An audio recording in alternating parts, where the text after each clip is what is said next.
When the game gets rough and this life just seems so tough, make we talk, my people, make we talk. When this town becomes an ugly place, don't let it erase the smile from your face. Make we talk, people, make we talk. Conversation is the key, a guiding light for you and me. Spark a talk and you will see. Conflict solver A to Z. World leaders master the art of self-defense just by talk. So people, make we talk. Hey, we're living in a world that on ourselves we must depend. Make we talk, people. Unity is strength. Make we reason. Make we talk. If we see corruption in any shape or form, we're going to highlight it. Make we talk. Jeffrey Tavares represents yard and broad of the entire diaspora. As long as it affects the life of our nation, uncover the truth, make we reason, make we talk. And we don't care about no vumva viva va, no upper echelon, nobody is not above the law. As long as it not help Jamaica, make we talk. Make we talk. Unity is strength. Make we reason. Make we talk. If we see corruption in any shape or form, we're going to highlight it. Make we talk. Jeffrey Tavares represents yard and broad of the entire diaspora. As long as it affects the life of our nation, uncover the truth, make we reason, make we talk. And we don't care about no vumva viva va, no upper echelon, nobody is not above the law. As long as it not help Jamaica, make we talk. Make we talk. Unity is strength. Make we reason. Make we talk. If we see corruption in any shape or form, we're going to highlight it. Make we talk. Jeffrey Tavares represents yard and broad of the entire diaspora. As long as it affects the life of our nation, uncover the truth, make we reason, make we talk. And we don't care about no vumva viva va, no upper echelon, nobody is not above the law. As long as it not help Jamaica, make we talk. Make we talk. Unity is strength. Make we reason. Make we talk. Good morning, wherever you're listening, watching from around the world and the Eastern Caribbean. Welcome to another edition of the Make We Talk program. Unity, strength. Make we talk. Yesterday we had a press conference by the People's National Party, wherein the Dr. Alfred Dawes, spokesperson on health and wellness, along with junior spokesperson on health and wellness, Jesse James Clarke,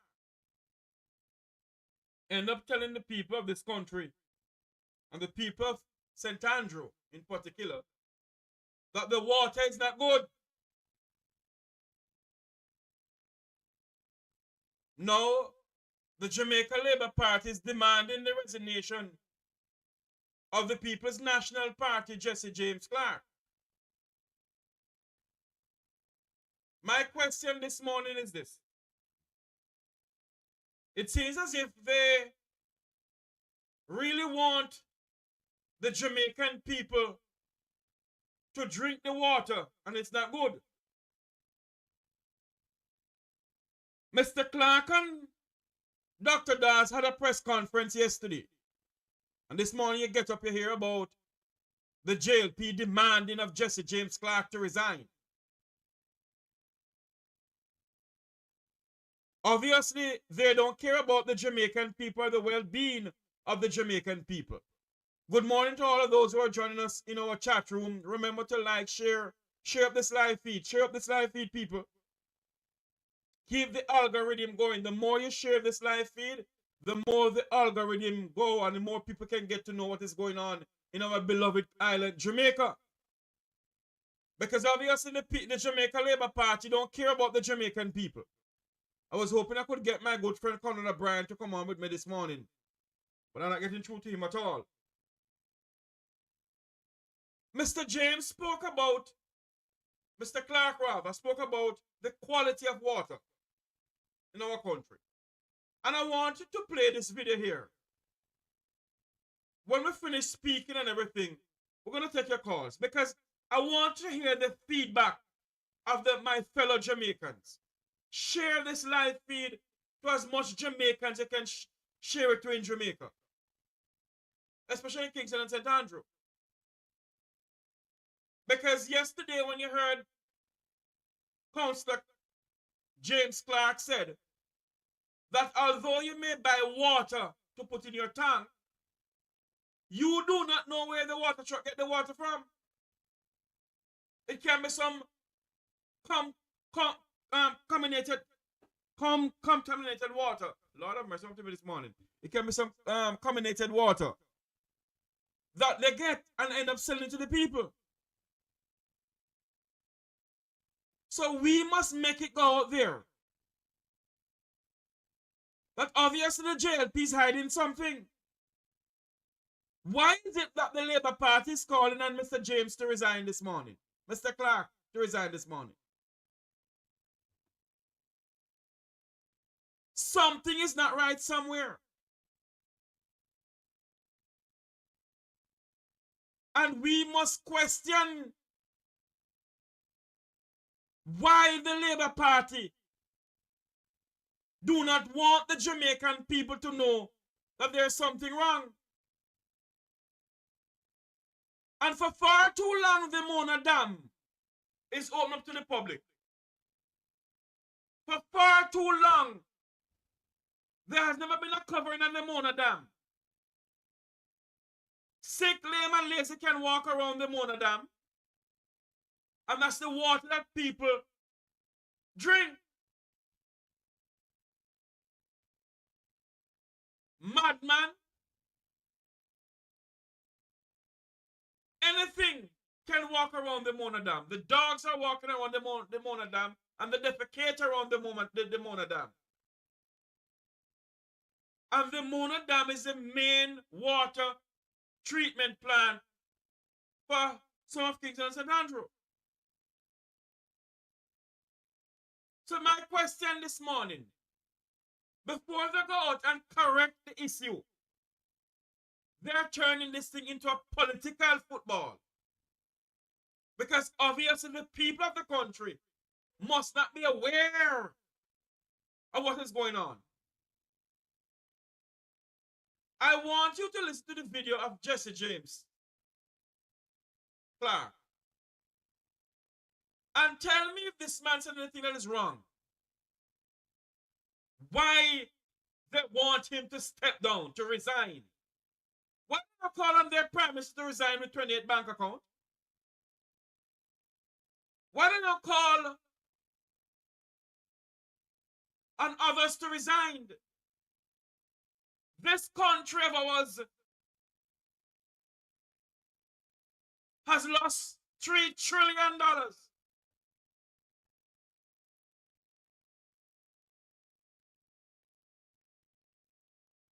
And you hear nothing about it.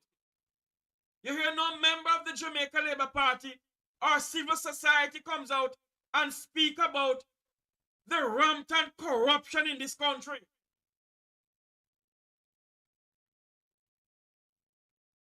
So because Dr. Alfred Dawes and Jesse James Clarke comes out about the poor health care in this country, the water that we drink in this country, they're calling on Jesse James Clarke to resign. Don't resign, Jesse. Stand your grounds. Speak for the people of this country. Do not resign. to what Mr. Clarke said yesterday. No concerns were raised to us in our committee meetings about the quality of water in sections of Kingston and St. And that is what prompted us to do a tour of several water treatment facilities in both in the corporate area and in the rural and some of the rural water treatment sites. We have seen results that are quite alarming, and we brought it to the public because we felt that not much was being done to make the public aware of the risks that they were being exposed to. After I brought these results to the public, I was accused of bringing false information and telling lies. However, I just want to highlight the results that we have here today that are projected on your screen. And I want to point to you first, look at this graph. What the bar chart, what is showing is showing what the levels of coliforms should be. And that's for everyone. Coliforms, these are organisms, bacteria, aka germs, that are found in feces and also found in soil. And they're indication of the quality of our water supply. Now the red line going across the bar charts running from your left to right, this is what the standard should be. So you should not have any of the coliform liquids going above this 5% that you see that red line is connected to. However, if you realize for Kingston and St. they are right at 5, and the yellow bars indicate distribution. So that means after the water have left the plant in your pipes, that's what it is. And this is suggesting in this case that there is something happening along the line after the water has been treated, because before it's okay. However, when you look at what is happening at our rural water treatment sites, it's very clear, as you can see from the graph, and this is NWC's results by the way, that you have at source, which is the blue bar, it's almost 5 times the allowable limit. So you have 5 times the amount of germs that should be in the water present there. And these are coliforms, which means that they have very bad water quality after the water was treated. Because at source, this is at the plant when they have brought the water through their treatment process and tested it to see if the treatment process had worked. And you see that it's way above the allowable limit. And knowing this, the water was still distributed, and you have in distribution where it's almost 3 times the allowable limit, where it's at 17 in the yellow bar for the rural communities. Now, this is not just a one-off situation for the month of February. For the rural areas especially, this has been consistent. You hear that? Not me who said it. Not Jesse James Clarke that said it. This is from the National Water Commission, Jamaica's main water supply. No, man, let's do this again. Let's do this again, please. Let's do some more again, please. And digest what he's saying. No concerns were raised to us in our committee meetings about the quality of water in sections of Kingston and St.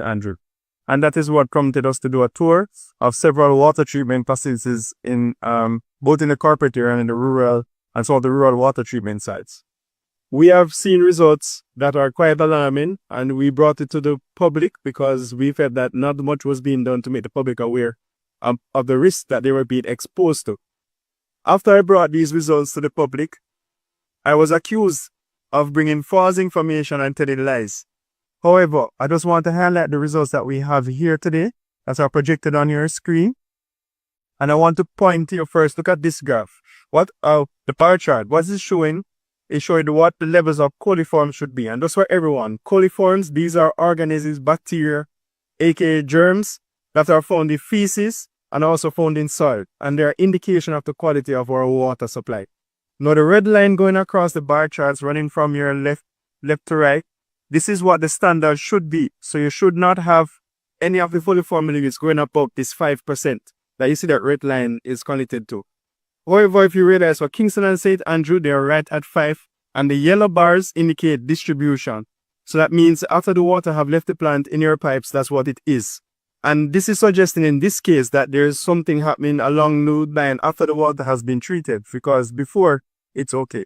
However, when you look at what is happening at our rural water treatment sites, it's very clear, as you can see from the graph, and this is NWC's results by the way, that you have at source, which is the blue bar, it's almost 5 times the allowable limit. So you have 5 times the amount of germs that should be in the water present there. And these are coliforms, which means that they have very bad water quality after the water was treated. Because at source, this is at the plant when they have brought the water through their treatment process and tested it to see if the treatment process had worked.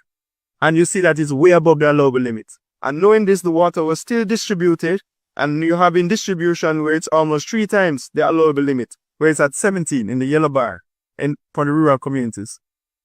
Now, this is not just a one-off situation for the month of February. For the rural areas especially, this has been consistent. You hear that?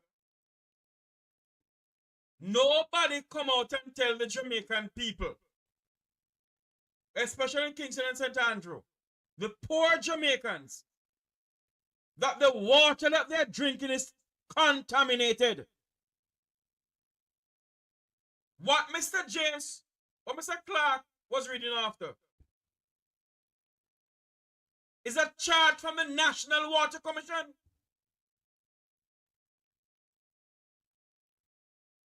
A chart from the NWC. So when Beverley, what her name is from the Jamaica Labour Party, is going to come on here and utter such rubbish about the gentleman must resign, it is quite obvious that these people do not care about the well-being of normal Jamaicans.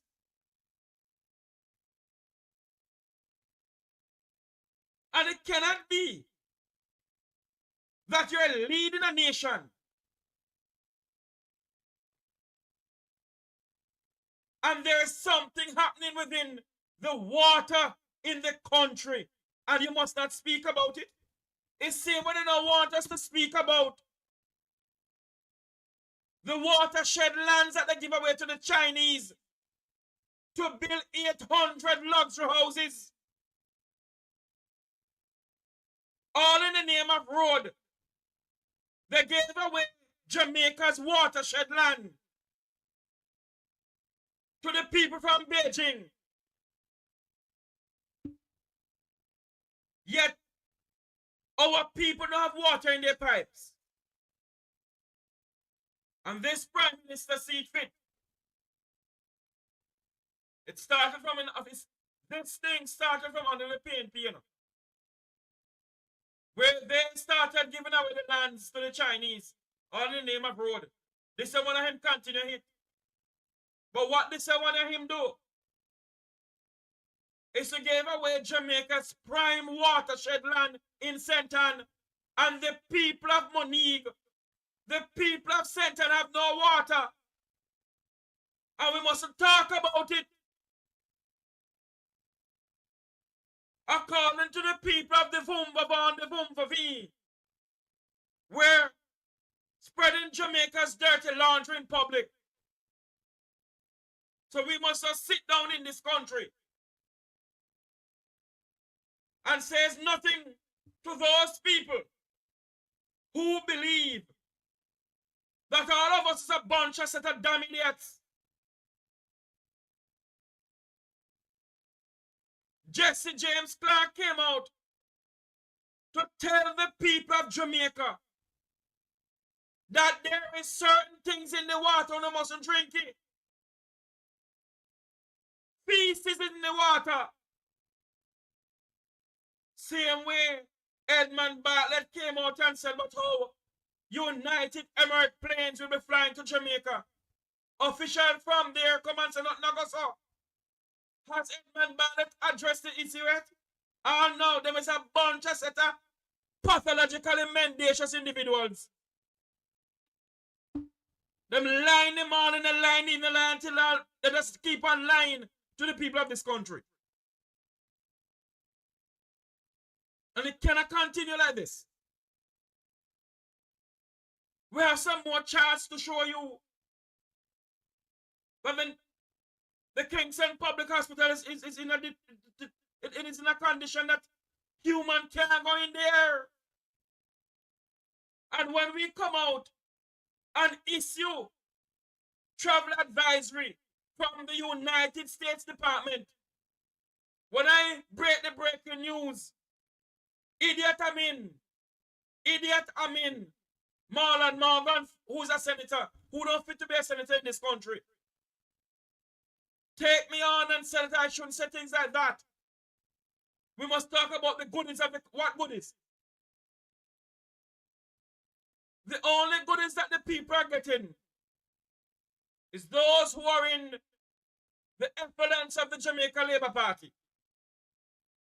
The normal Jamaicans can't get none. And when you have a person come out to enlighten, to highlight what is going on in the country, you're dubbed as a dirty comrade. Jesse James Clarke came and tell us what is going on. Listen to it again. Make it sink in and tell your family members. No concerns were raised to us in our committee meetings about the quality of water in sections of Kingston and St. And that is what prompted us to do a tour of several water treatment facilities in both in the corporate area and in the rural and some of the rural water treatment sites. We have seen results that are quite alarming, and we brought it to the public because we felt that not much was being done to make the public aware of the risks that they were being exposed to. After I brought these results to the public, I was accused of bringing false information and telling lies. However, I just want to highlight the results that we have here today that are projected on your screen. And I want to point to you first, look at this graph. What the bar chart, what is it showing? It's showing what the levels of coliforms should be. And that's for everyone. Coliforms, these are organisms, bacteria, aka germs, that are found in feces and also found in soil. And they're indication of the quality of our water supply. Now the red line going across the bar charts running from your left to right, this is what the standard should be. So you should not have any of the coliform units going above this 5% that you see that red line is connected to. However, if you realize for Kingston and St. they are right at 5, and the yellow bars indicate distribution. So that means after the water have left the plant in your pipes, that's what it is. And this is suggesting in this case that there is something happening along the line after the water has been treated, because before it's okay. However, when you look at what is happening in our rural water treatment sites, it's very clear, as you can see from the graph, and this is NWC's results, by the way, that you have at source, which is that blue bar, it's almost 5 times the allowable limit. So you have 5 times the amount of germs that should be in the water present there. And these are coliforms, which means that they have very bad water quality after the water was treated. Because at source, this is at the plant when they have brought the water through their treatment process and tested it to see if the treatment process had worked. And you see that it's way above the allowable limit. And knowing this, the water was still distributed, and you have in distribution where it's almost 3 times the allowable limit, where it's at 17 in the yellow bar for the rural communities. Now, this is not just a one-off situation for the month of February. For the rural areas especially, this has been consistent. This has been consistent. So pretty soon, the Jamaican people, there'll be a virus breaking out in the country.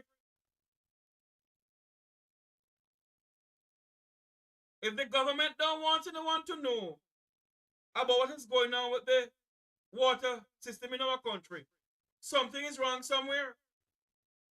Obviously, they don't want us to know what is going on. And if that is the case, then as far as I'm concerned, Matthew Samuda need to come to the front of the class to tell the nation what is going on. Ball out! Whoa, yo. We need help, Jesus. Jamaica need help. Shift the parliament. Shift the election. Shift everything. Remove them out there. Take out the cockroach. Take out the thief. Take out the criminal them. Take out the thief them. Take out the murderer them. Take out the gang leader them. Out of parliament. Take them out. From Portland, take them out. I hear Portland. Me I go to Portland. Why me I travel to Portland? Take out somebody, man or woman. And then a Jamaica Labour Party councillor has the nerve and the temerity to be telling Jesse James Clarke to resign. According to her, he's misleading the nation. I want you to listen to what she says. Let me find it here. I want you to listen to what she says. These are the people we have in our country who don't want the Jamaican people to know nothing what is going on in the country. I want you to listen to what she said.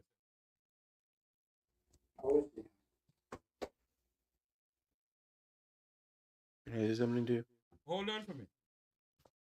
Clarke's unfortunate approach is consistent with the apparent preparedness of the Mark Golden-led PNP to burn Jamaica to the ground in their desperate bid to rule over ashes. You hear what she says? Clarke's desperate approach is to burn Jamaica down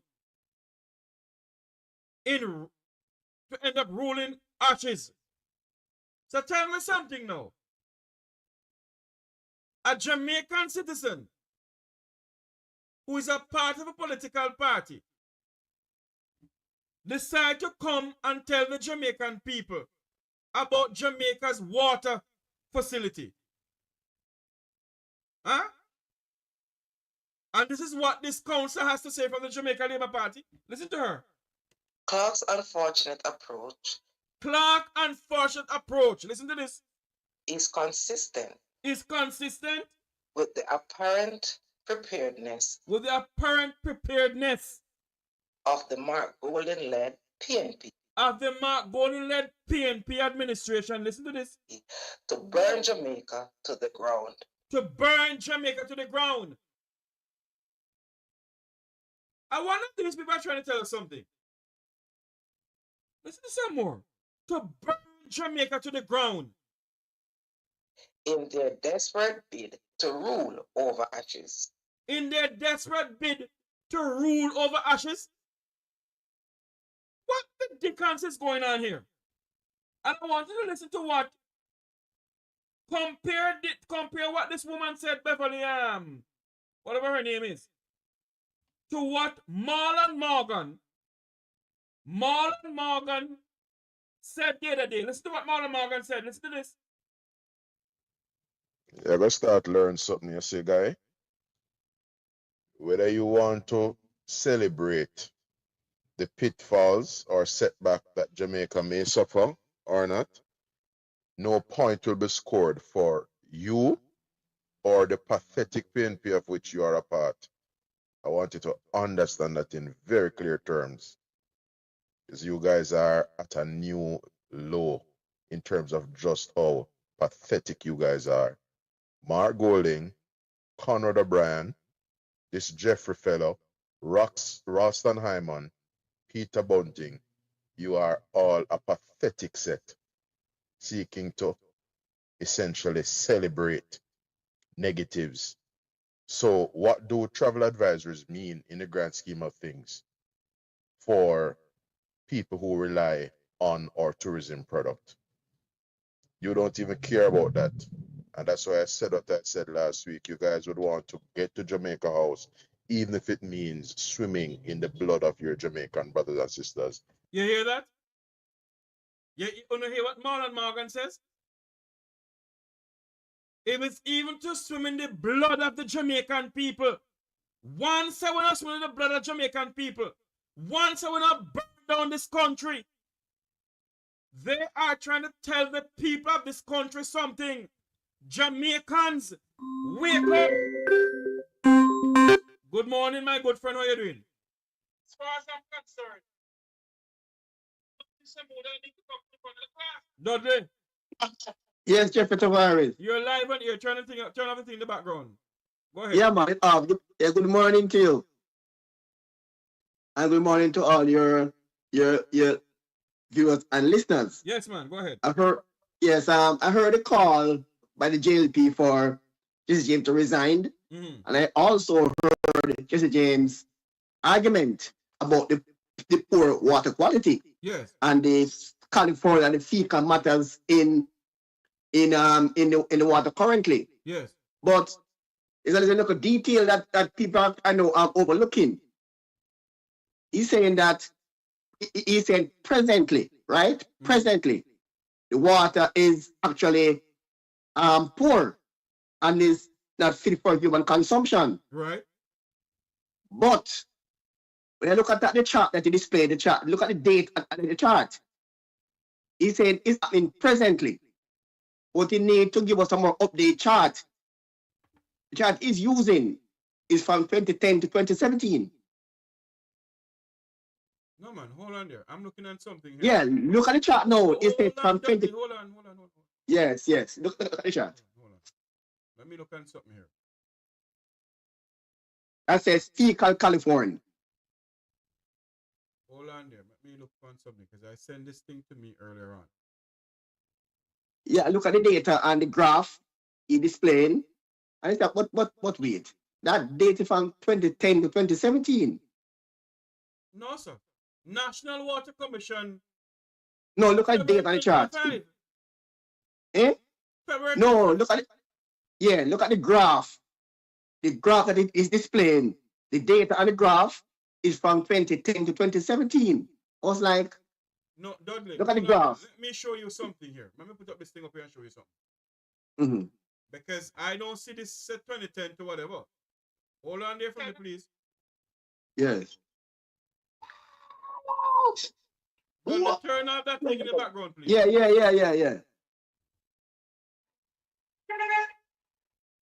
All right. The thing is up on the screen now.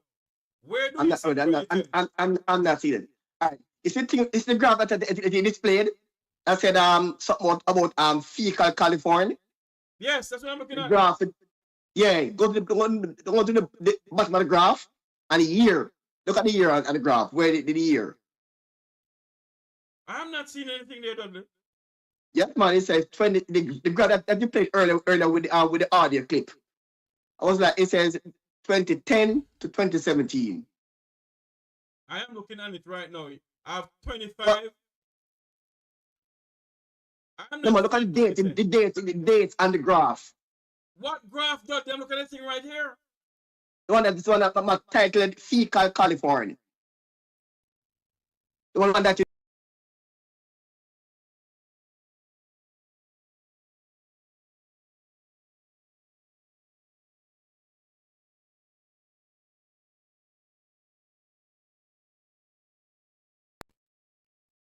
The same one they display earlier. The same one they display.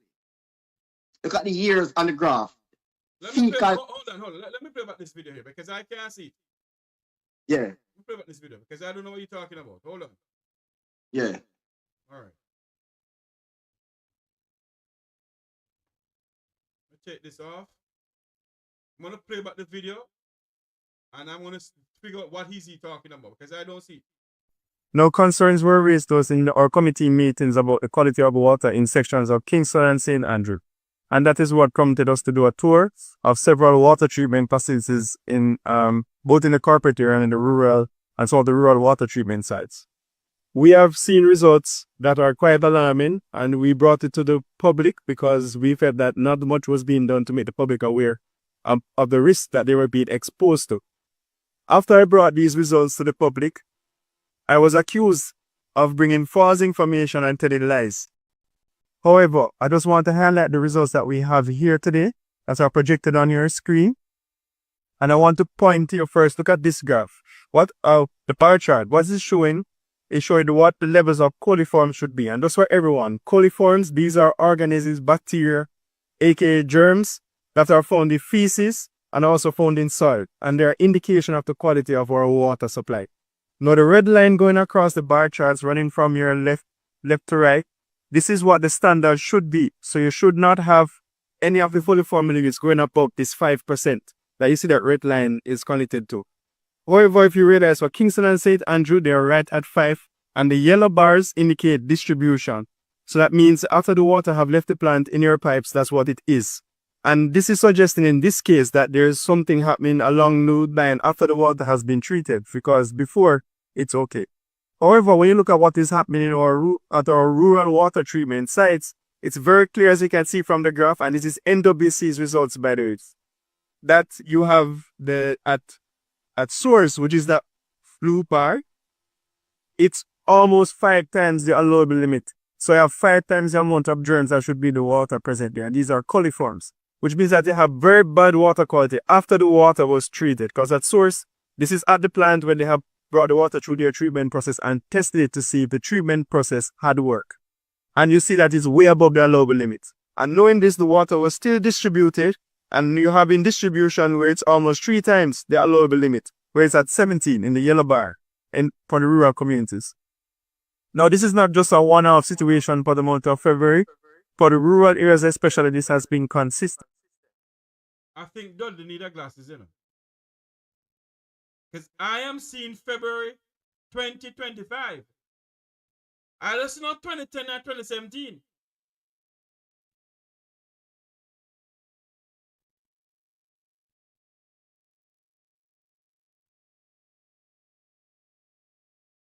So I don't know what. Let's go back to what Marlon Morgan was saying. This woman here, I'm going to play this again. The woman ended up saying that Jesse James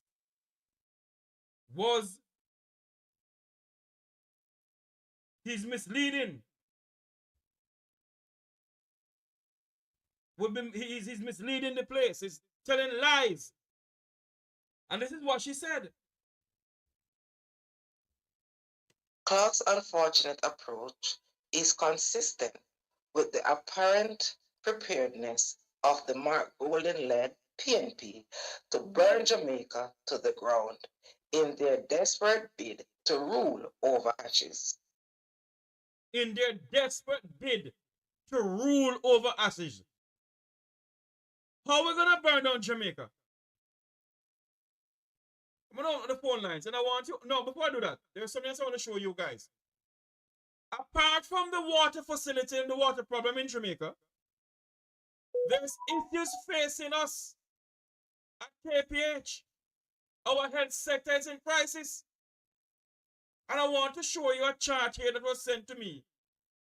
And I did a research on it too.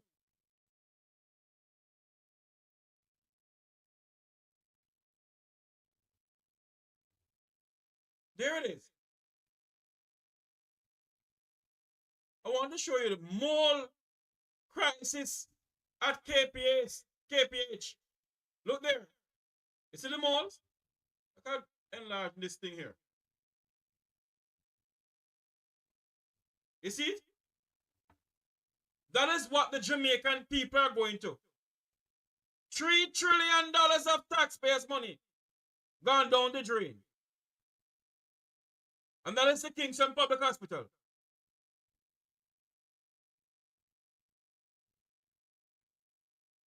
That is the Kingston Public Hospital, ladies and gentlemen. And when a travel advisory is given from the United States, and you decide to bring it on the Make We Talk program as a breaking news, and you send it out, one of Jamaica's world-class senator who says that he is the new sheriff in town, Senator Marlon Morgan, aka Idiot Amin.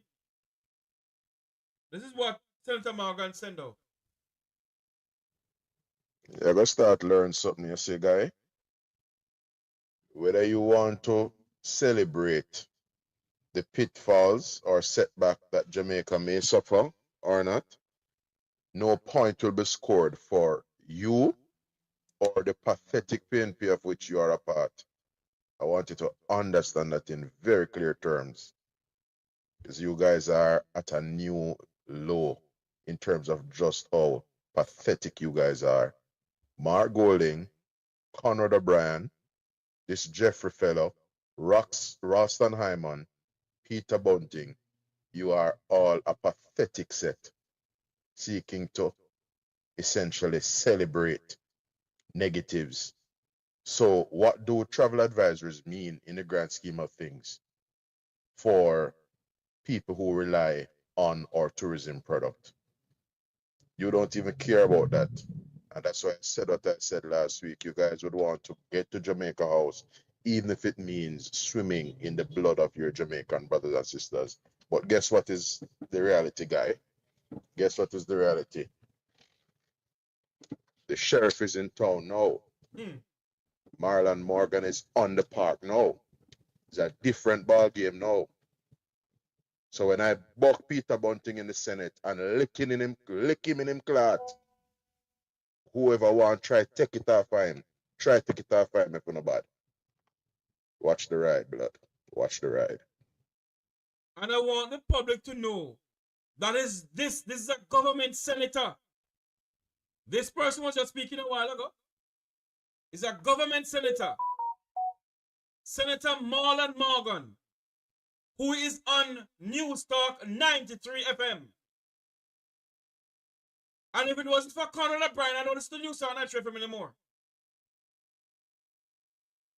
Marlon Morgan is on News Talk 93 FM. And this is what a senator, a government senator, send out. It begs to ask the question, is this election gonna be like the 1980s? Or the 1980 election? Listen to what Senator Marlon Morgan, the senator that the Governor General appoint or swear in on the advice of the Prime Minister. And he's still there. Listen to him. Senator Marlon Morgan. You're gonna start learning something, you see, guy. Whether you want to celebrate the pitfalls or setback that Jamaica may suffer or not, no point will be scored for you or the pathetic PNP of which you are a part. I want you to understand that in very clear terms, because you guys are at a new low in terms of just how pathetic you guys are. Mark Golding, Conrad O'Brien, this Jeffrey fellow, Ralston Hyman, Peter Bunting, you are all a pathetic set seeking to essentially celebrate negatives. So what do travel advisories mean in the grand scheme of things? For let me educate this idiot, this jackass who they have sitting in the Parliament of Jamaica. This nincompoop who the 100-man police station do not know what to do with him.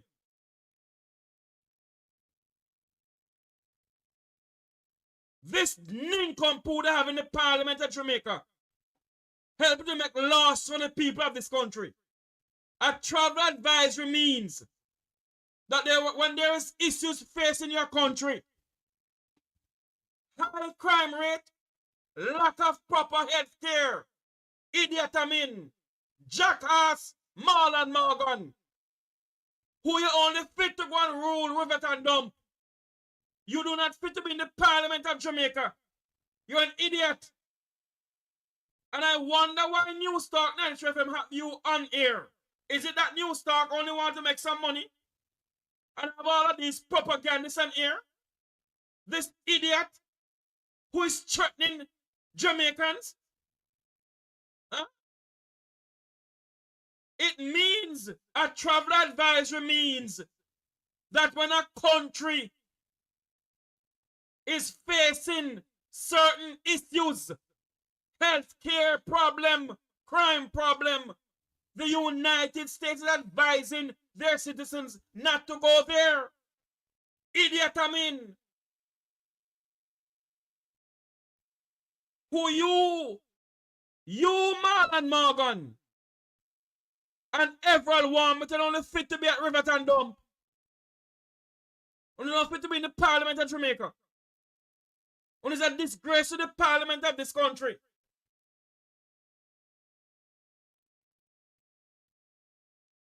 And that is why the Jamaican people, as what Queen Africa said, let us play what Queen Africa said.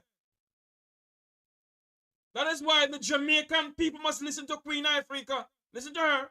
Whether you're Labour right, PNP, regular Jamaican who just want to vote for a change, you see the next election here will come up under no circumstances whatsoever can you vote in back the Jamaica Labour Party into government.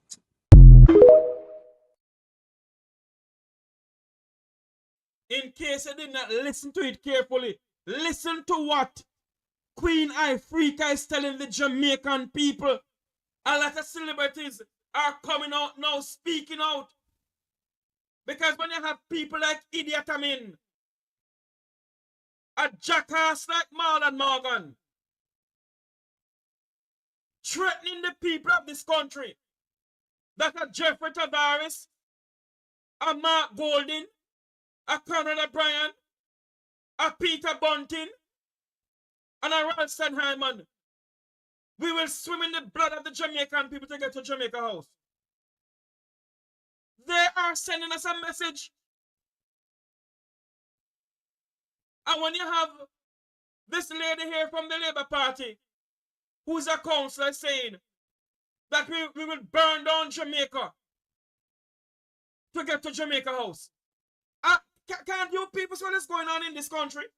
When the leader of the Jamaica Labour Party, the Prime Minister of this country, when I tell the Jamaican people, don't you ever dare give back the PNP the rule to rule this country anymore. We must wake up in this country. If Dr. Alfred Dawes and Jesse James Clarke came out against what is going on with the water facility in this country,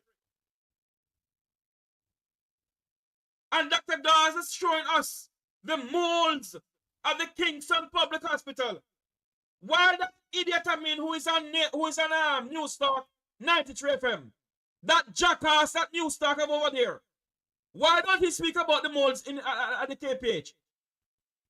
Is he going to say that these are lies? Huh? That stuff 30 that they have in the parliament, but he's the new sheriff in town. You can't sheriff your yard, but you want to sheriff the Jamaican people?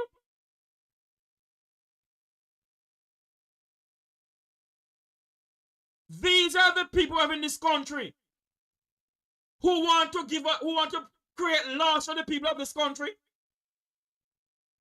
And these people going around and talk about the parliament is the highest court of the land.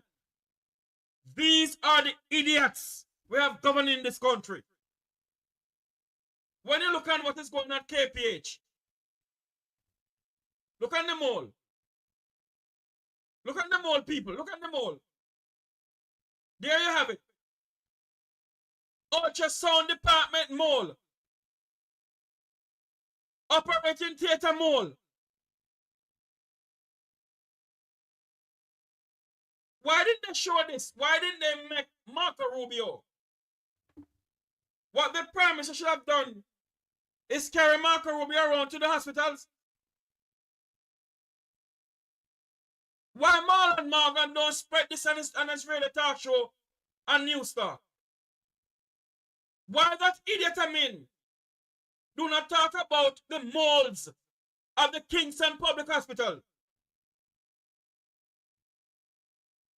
But you're a new sheriff in town. And who in a liquor and whatever. What you need to do as a senator is speak about these issues that the Jamaican people face. Because you can have a health card, idiot Marlon Morgan, jump on a private jet and go to Miami on the base of the Jamaican people taxpayers' money to go and see a doctor, while the normal Jamaican people can't see a doctor in Jamaica because they can't afford it.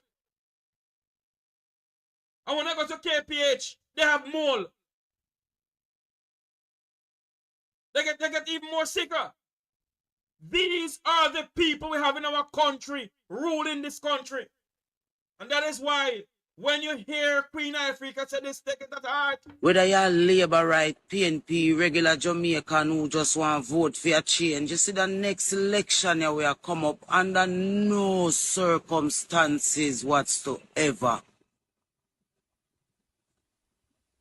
can you vote in back the Jamaica Labour Party into government.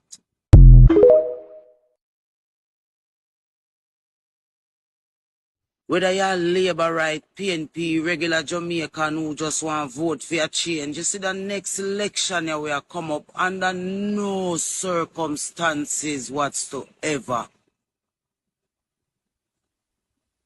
can you vote in back the Jamaica Labour Party into government. Ball out! Whoa, yo, yo, yo. We need help, Jesus. Jamaica need help. Shift the parliament. Shift the election. Shift everything.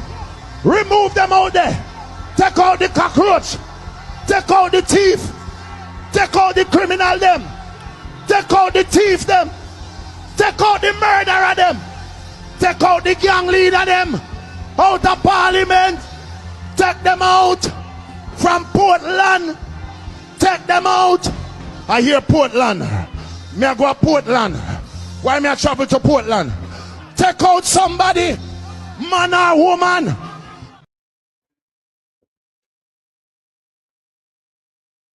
These are the people we want to have in our parliament. These people who believe that they are good leaders. Jamaicans, wake up. Wake up. We're going to go down some more of what is at the Kingston Public Hospital. Look there. All mold. Look there. This is KPH. See it there?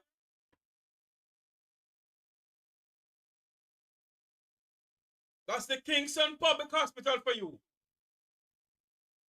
And yet the world-class Minister of Health is traveling the globe, spending over $3 million of taxpayers' money to travel all over the place.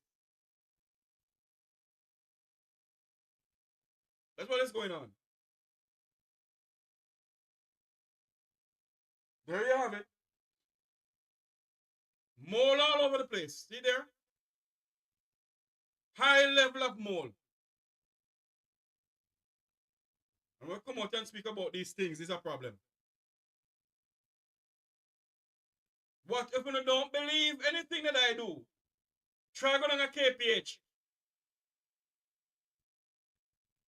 This is what is going on in KPH, Bolo. This nation of ours that we claim we love, we're allowing people to wreck this country like Marlon Morgan.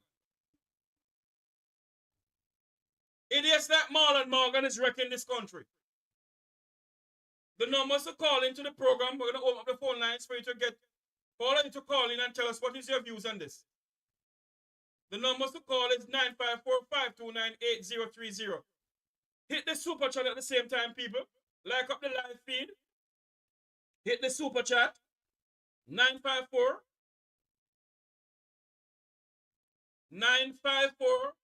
529 8030. That's the numbers to call into the program. 954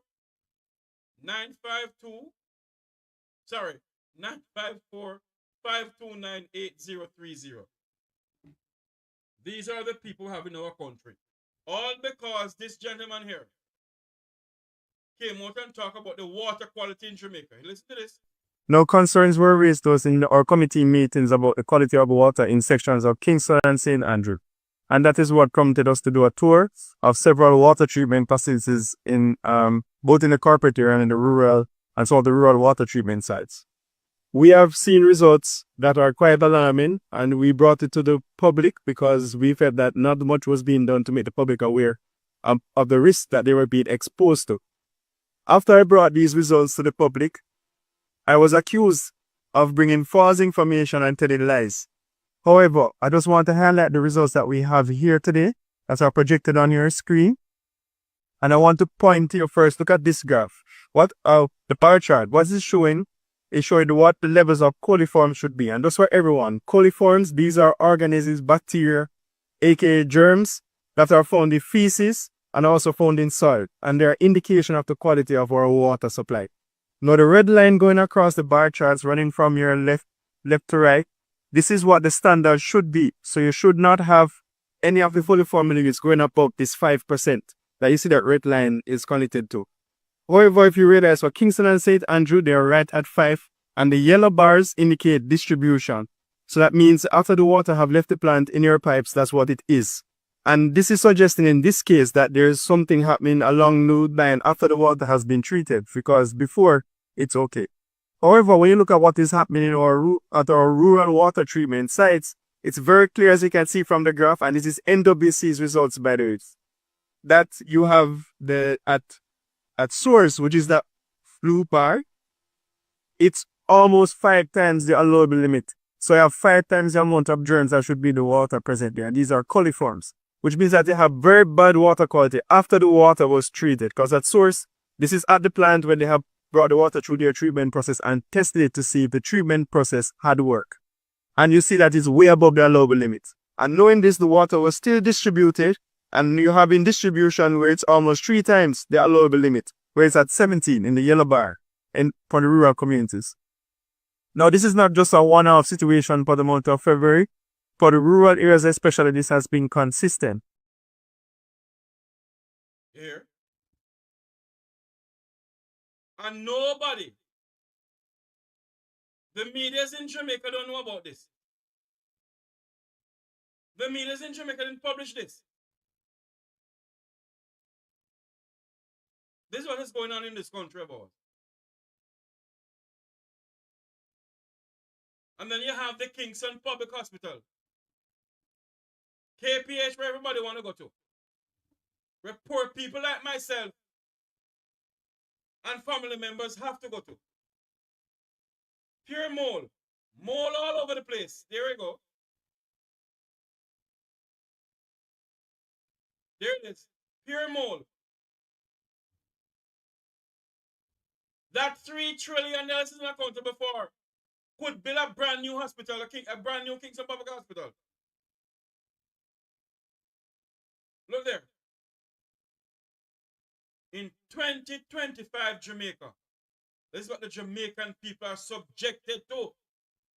Are subjected to. Whatever. To. All because of politicians. What is your views on this, people? Call into the program and tell us your views on it. 954-529-8030. And then, all because the man came out and talked about it. This young lady here from the JLP have this to say. Clarke's unfortunate approach is consistent with the apparent preparedness of.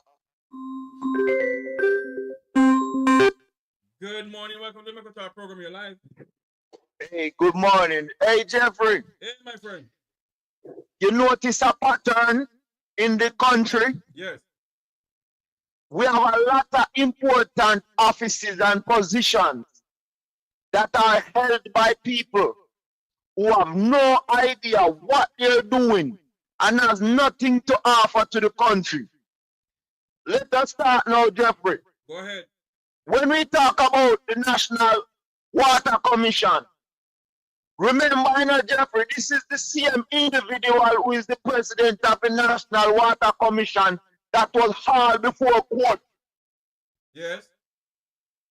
And that, if that wasn't enough, look how many water scandals we have had since then.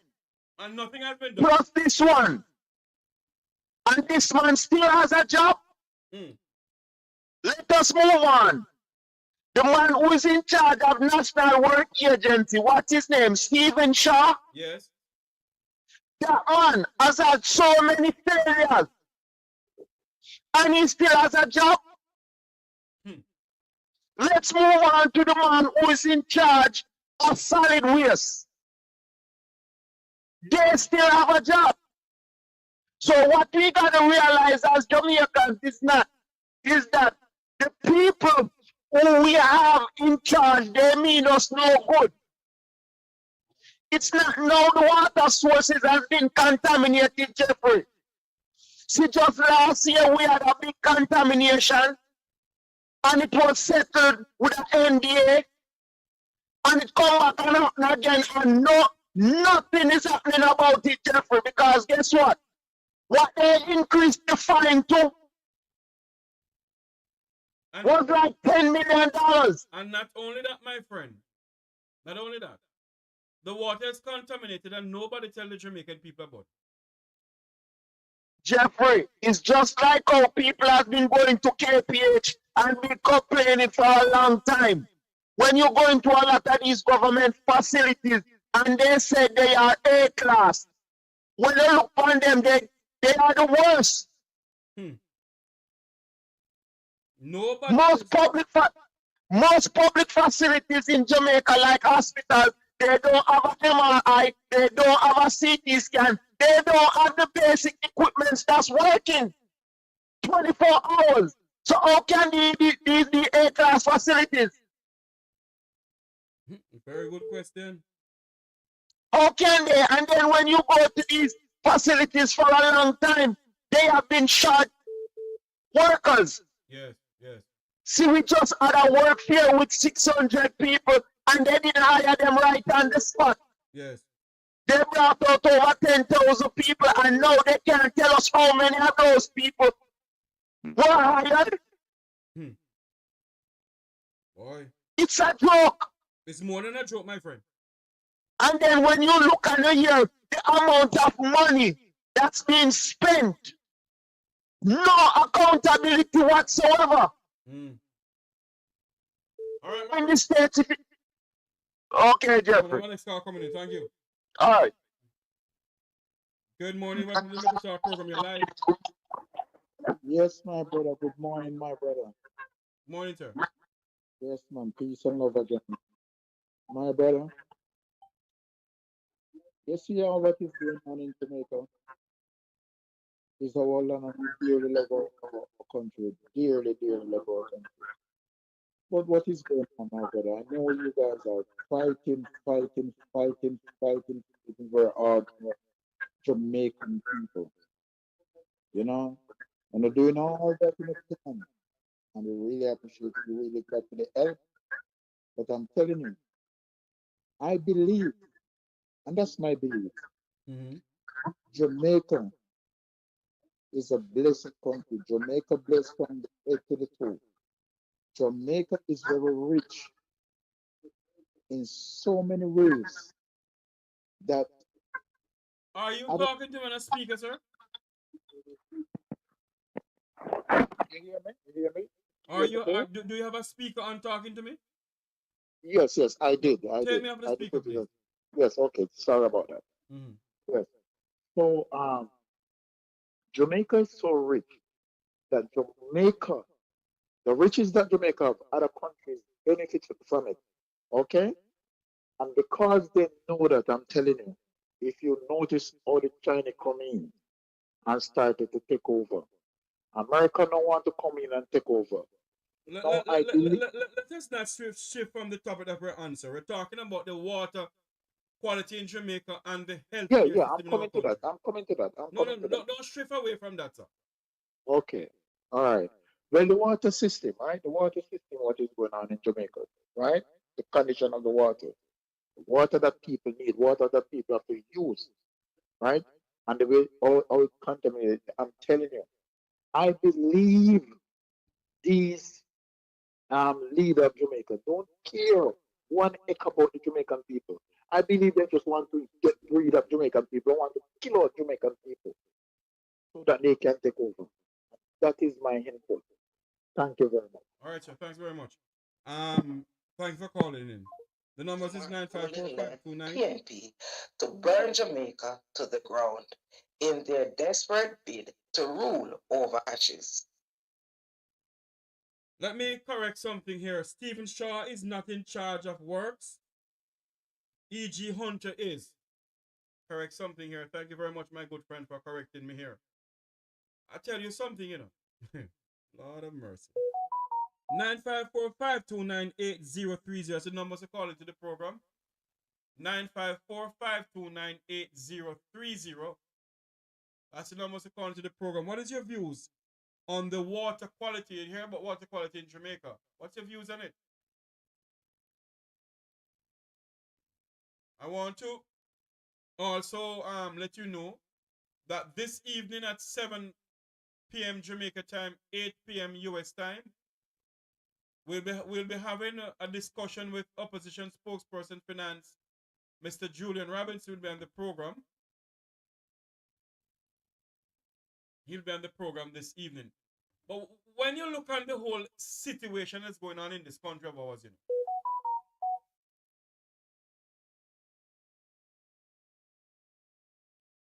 you wonder, you ask yourself the question, what is next?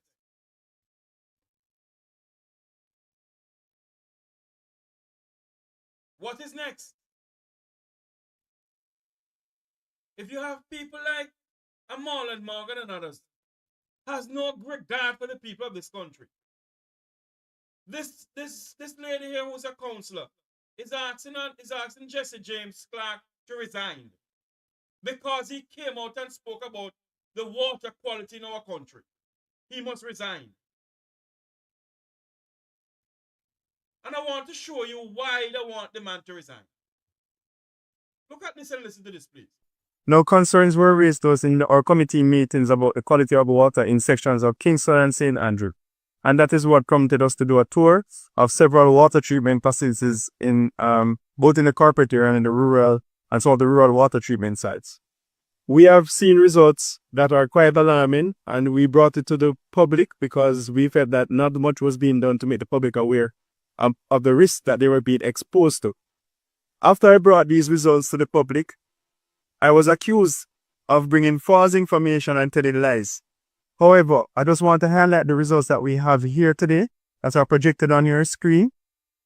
And I want to point to you first, look at this graph. What the bar chart, what is it showing? It's showing what the level. Good morning, welcome to the Talk program. Live. Good morning, Mr. Jeffrey. I'm good, very good. Jeffrey, thanks. About the water situation in Jamaica and the hospital. It's not new for people overseas, so I don't think it's new for Jamaican to know that. The What only is not difference new? now, What is not new? the mold, the dirty water, I would say the shit water. I wouldn't even talk contaminated water. The shit water. No, It's be been careful. months Hold and on. years. Hold on. Be careful when you say that on YouTube because YouTube will do things about that, Just say Okay, well, contaminated water. the stage of the water, definitely it's that stage. Sewage water. That should not even use to water plants. The water is so bad, you should not even use it to water your plants. Whenever the volume of water or the contamination of the water past 7, then it is stated to be unclean. Yes. And Jamaica is 20, let's say 21, 3 times that dirty. No, this is outrageous. But the only difference now is that, guess what? It is brought forward and shown to Jamaican people other than said. And that is what the uproar is about. Hold on for me, caller. I want you to listen carefully of what the man said about the water system in Jamaica, the water quality in Jamaica. Let's see some more about this, please. No concerns were raised to us in our committee meetings about the quality of water in sections of Kingston and St. And that is what prompted us to do a tour of several water treatment facilities in both in the corporate area and in the rural and some of the rural water treatment sites. We have seen results that are quite alarming, and we brought it to the public because we felt that not much was being done to make the public aware of the risks that they were being exposed to. After I brought these results to the public, I was accused of bringing false information and telling lies. However, I just want to highlight the results that we have here today that are projected on your screen. And I want to point to you first, look at this graph. What the bar chart, what is it showing? It's showing what the levels of coliforms should be. And just for everyone, coliforms, these are organisms, bacteria, aka germs, that are found in feces and also found in soil. And they're indication of the quality of our water supply. Now the red line going across the bar charts running from your left to right, this is what the standard should be. So you should not have any of the coliform units going above this 5% that you see that red line is connected to. However, if you realize for Kingston and St. Andrew, they're right at 5, and the yellow bars indicate distribution. So that means after the water have left the plant in your pipes, that's what it is. And this is suggesting in this case that there is something happening along the line after the water has been treated, because before it's okay. However, when you look at what is happening in at our rural water treatment sites, it's very clear, as you can see from the graph, and this is NWC's results, by the way, that you have at source, which is that blue bar, it's almost 5 times the allowable limit. So you have 5 times the amount of germs that should be in the water present there. And these are coliforms, which means that they have very bad water quality after the water was treated. Because at source, this is at the plant when they have brought the water through their treatment process and tested it to see if the treatment process had worked. And you see that it's way above the allowable limit. And knowing this, the water was still distributed, and you have in distribution where it's almost 3 times the allowable limit, where it's at 17 in the yellow bar for the rural communities. Now, this is not just a one-off situation for the month of February. For the rural areas especially, this has been consistent. Then, caller. Yes, sir. I want you to understand something here now. Mm-hmm. For those who are buying water in Jamaica, they do not know where the water has been bought from, Okay, and let me make it simpler for you. I am aware of 2 of the main pump houses in Manchester, Clarendon, the 2 biggest pump houses. Yes. I have a property between both of them. And the major pump house there, it is as bad as an outside latrine. My God. In fact, I'm not even sure if they are using chlorine in the tanks that they have there. It is so bad. The outside condition is so bad. If you go into the pump house itself, you will stop drinking water in Jamaica. Let me be frank with you about that. So, as I said, it's nothing new to me, and it's nothing new to people. And that same guy that spoke, if you saw a clip he put out with what the chlorification that they use to chlorine a station, they have a gallon bottle with the chlorine in there. A gallon bottle. You know what that is like? That is like our kids. We playing as child, Dolly House, and we set up a buckle as our for chlorification for the water in a Dolly House. That cannot be a pump house. I'm talking about a gallon bottle, They have the chlorine in a gallon bottle that is dripping into the tank. That is purifying the water to serve to hundreds of thousands of people. And not only that, caller. The Mona Dam is left open up to everything. Elements of the air, people walking around the Mona Dam, everything like that. It left open up. That's my point. And I'm saying the national, in Christiana, Moravia, Silent Hill, the main pump out there, people need to take a visit there and visit that pump out, which supply almost every inch and chronicles in Manchester, Clarendon, that main pump house. It is so bewildered, it's hard for you to even find it. And if you go there 24 hours a day, you see nobody there. Imagine that. You go there 24 hours a day in the grade school, nobody's there. You can go there and take everything from there and take it away and nobody knows. That's how bad the water system is in Jamaica. Let me ask you a question, sir. What can we, the government of the day, a member of the Jamaica Labour Party is calling on Mr. Jesse James Clarke to resign. And said that Mr. Clarke will do anything if it's even to burn down Jamaica. To get their thing out. Is it that what they're saying that Mr. Clarke is lying? No, the problem with Jamaica is that the first thing first, you have to get rid of Andrew Holness. Everything will fall into place. The so-called Prime Minister in Jamaica, you have to get rid of him. That's the head of the stream. That's where the problem lies. When you get rid of that, then guess what? You start to clean the top. and all the way down the stream is easy to be clean. You don't have to worry about retirement, because if you speak the truth in Jamaica, you should retire, you should die.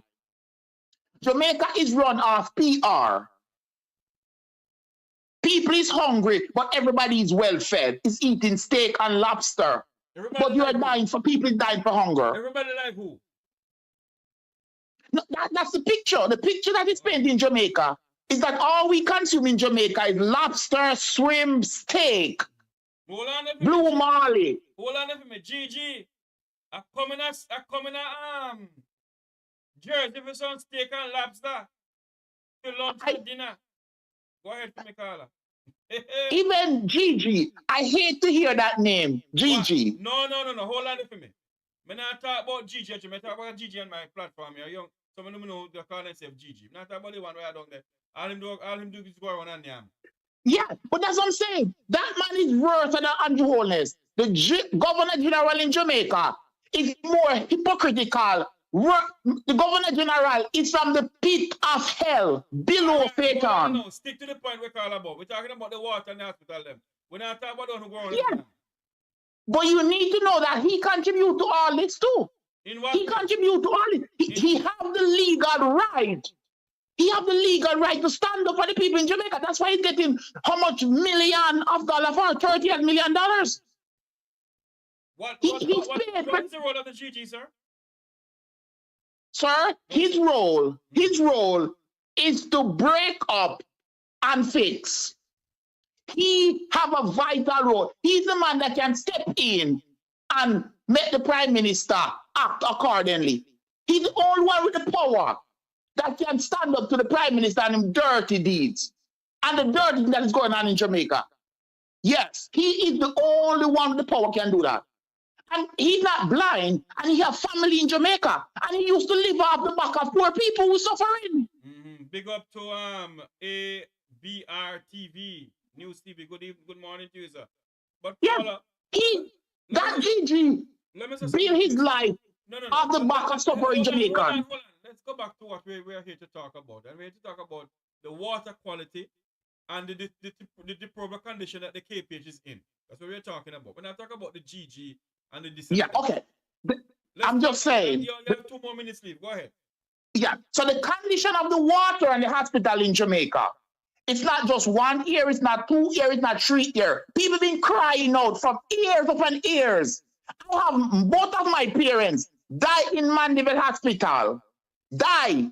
I reached the point which I have to transfer my mother to a private hospital for her to live a bit longer. I am told that they cannot stay in the hospital because they will pick up virus and bacteria. It's best for them to go home. That's how bad Jamaican hospital is. Every hospital has bacteria in there, sir.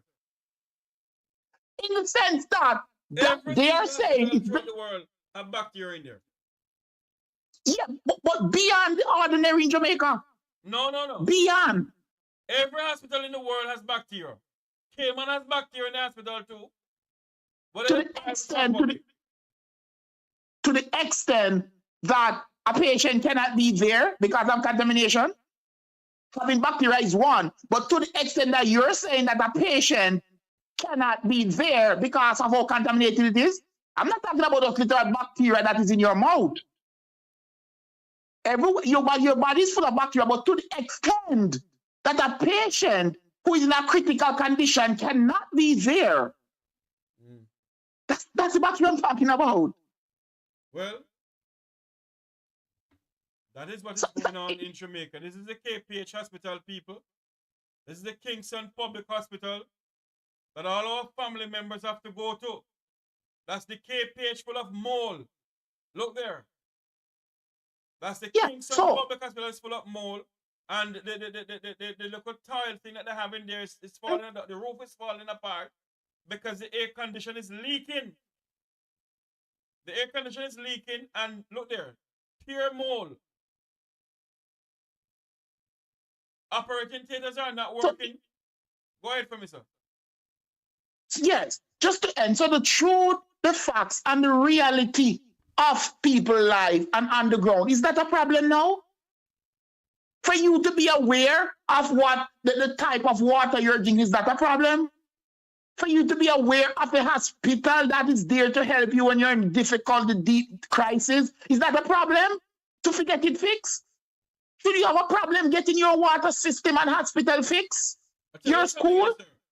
I tell you something, sir. It's if the Jamaican people will vote on issues and vote on party, if the Jamaican people will come together in the constituency of say Western Westmoreland or Eastern Westmoreland and say to them, okay, this is what we want. This is our manifesto.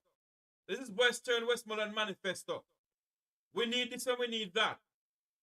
If the fact is that parish, pardon me? I have faith now in Jamaican people that they have faith enough now to forget about party. You have I think that I think they have suffered enough now. There is absolutely no suffering in no social institution in Jamaica. The reason why the police not coming forward and the soldier is because of their code to protect. The only way you know to the police as we are demonstrating in Jamaica is because the contract that we sign, you cannot do that. All right. If the contract did not state that, a lot of police officers will be demonstrating in Jamaica just the same. Who they demonstrate in Jamaica now? Nobody demonstrate down there. So every sector is feeling it. All right, so thanks for calling. And this dance system is not going to work. You can't be a Dan and run in the country. Well, okay, Mr. Jeffrey, enjoy the rest of your day. All right, man. Dan has run this country before, and Dan will continue running this country. The people don't wake up. All right, cool, bye. Thank you very much. The number to call is 9545298030. Good afternoon to Walking in Divine Purpose. Good afternoon to GG. Good afternoon to everyone in the chat room. Bolo, good afternoon to you. Somebody just correct me on something a while ago that let me look for the correction. The person, Mr. Jeffrey, the person is a young lady. Who was the person to correct me a while ago? Somebody correct me a while ago, said that ABR News TV is a young lady, that's a young man. And the person correct me a while ago. Who it was again? Thank you for the correction. Thank you so much for the correction. Bolo, my friend, what do you think what's going on in our country? The water facility and the water system in Jamaica is contaminated. The number to call is 9545298030. This is what Jesse James Clarke said about the water contamination in Jamaica. And a member of the Jamaica Labour Party is calling him to resign. Listen to this, please. No concerns were raised to us in our committee meetings about the quality of water in sections of. Good afternoon. Welcome to the Dominica program. You're live. Good afternoon, Mr. Jeffrey. Good afternoon, sir. Yes, sir. With the water problem, and may have a question for ask Ed Boyd. I want when him come on in can side. With the water problem, then with this water problem, the kids them we not go all die in Jamaica now, Mr. Jeffrey. Remember the youths them, them love to run to the pipe and drink water like that, without it get boil and stuff like that. But you know what I don't understand though? How is it that this morning not a member from the NWC or anybody in government come out and say, okay, you must drink your water and boil the water before you drink it? Nobody came out and addressed the whole system. So I'm trying to figure out something here. Yes, that's what I'm saying. None of them not coming out. That means that they're all with it. So I don't know what the Jamaican people them what them are gonna do. Especially the kids them. For the kids them is if they come with the running belly and stuff like that. And Mr. Jeffrey Clarke was trying to highlight the problem and this lady. Jesse Clarke, man, not Jeffrey Clarke. Jesse Clarke. Jesse Clarke, yeah. Should we have had your program? Yes. All right. Yes. Hold on, sir. Hold on for me. I want to say happy birthday to one of my students in the chat room. Happy birthday to you, ABR TV. Happy birthday, sir. Can you come back in 2 minutes? I have to take this call. Take a quick commercial break. A responsible government must balance the books while balancing people's lives. The public debt is now below 100% of GDP. below, and GDP is recovering from the effects of the pandemic. We believe that Jamaica can afford to slow the pace of debt reduction at this time and use those resources to help the people get through these most difficult times. On the other hand, the negative social impact of continued excessive fiscal conservatism when we're in a crisis will do lasting damage to the society. I would support additional expenditures of up to 2% of GDP to address the critical needs facing the society. That's about $40 billion. It is. Welcome back to the program. Caller, go ahead. Yes, sir. That with the water, and now I want to ask Edward a question.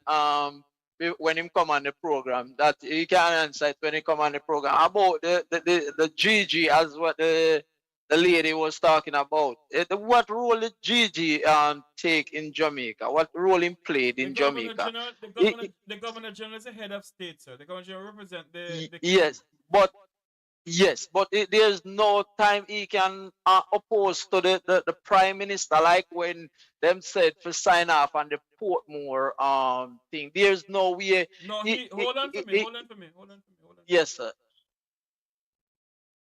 The GG, if the law is passed in Parliament and the GG signed off on it, what I know for a fact is that, and Conrad O'Brien can back me up on this if he's listening to us, or say no, Jeffrey is this way or whatever. Yes. The law is go to the Senate, and then the Senate pass the law, and then the GG sign off on it. So there's no way him cannot object to it. He don't have no lawyer around him to advise him. Okay, go ahead. Yes, he must have legal advice, and the legal advice he have is the Attorney General of Jamaica, who's Jamaica's legal person. Now, based on what is going on with this Portmore Parish status and all sort of stupidness, it is before the court. Yes. I'm being told that the court has ended the PNP injunction against the Portmore Parish. Now, what the people must do and should have done is to get up and just go out there and demonstrate about it. That they don't want the parish. Yeah. Now, the GG get the advice from the Prime Minister. The GG is the head of state. The GG is the head. As a matter of fact, the GG is a big man in the country. Yes. And very, it's not only this Governor General alone don't do anything, you know, sir. There was only one GG in my lifetime who object to so many things. It was the late Sir Flowers Glasspool. Glasspool, yes, that's what I was gonna say. Yes. So Glasspool always come out and talk about stuff. But the last thing I find out about it, with why him have to make them waste money, go to court, and them know everything is gonna be like this. That's what I'm trying to say. And the Governor General could stop it before it reached to the court, or let the Prime Minister know say it's not right, but it's going to be wrong, and them have to stop it from right there before it reached to the court, and it costs how much taxpayer money. That's what I was trying to ask, and I would like to know further about it when Ed Boy come on. When the PNP take it to court, it's not the taxpayers pay for it, you know. Okay. All right, that's my 2 cents there, Mr. Jeffrey. I'm here listening out and everything, but I don't feel it's right for them just breaking the Constitution like that and get away with it. What is your views on the whole hold on there for me. What is coming in here? Yes, sir. Another call is thank you for calling in, man. All right, thank you, Mr. Jeff. Okay.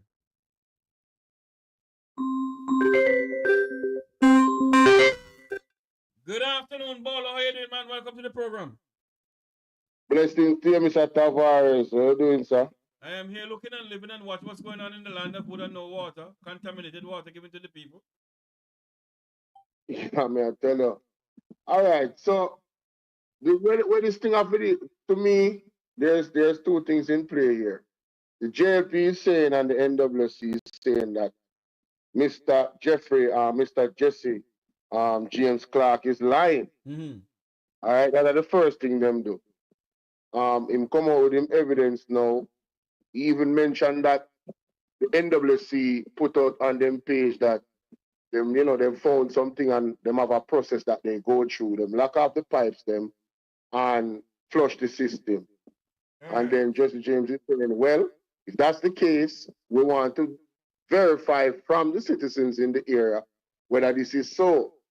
Now, one of the issues with what is going on, there's a threat to our democracy where we have the ruling party, instead of dealing with the issue and being concerned for the citizens and investigating the thing thoroughly, they use the political card and even the badmanism, where now people in that area that might be suffering a water contamination would be afraid to come out and say, listen, we're really having these issues, and people have gotten sick and we didn't realize what was going on. Right? That is what is really concerning, the responses from the government. And then this lady, I don't know her name, that come now and said that Jesse James Clarke. Beverley something another, so that he should resign. Yes, he should resign. There's a long list of JLP individuals that have done things that is warrant for them to resign. Start with the Prime Minister. Why has she been quiet? Why have we not heard from her? Everett Warmington should resign. Delroy Chuck should resign. All right? And Idiot Amin. Yeah, he should even be there. What is he doing there? Talking about the blood of our brothers and sisters. What kind of argument that? Huh? Desmond Mackenzie should resign. Desmond Mackenzie said we should take it to the streets because of Andrew Wallace's certification cannot be certified. That somehow the people of Jamaica taking to the streets is going to make his certificate, his statutory declaration certified. Right? You have been hearing gaslighting of violence from key members of the JLP. And the Jamaican people, whether you are green or orange or your UIC, you have to admit that if a violent approach does not serve any of us, this is why both parties together from the 80s, what happened in the 80s, they realized, Bridget, we can't have political violence in the country. Anybody that is championing that and gaslighting the people of Jamaica, when it's time for you to vote, you should keep that in mind. And you should never allow people like that to be voted in our government ever again, because they do not mean every citizen of Jamaica well.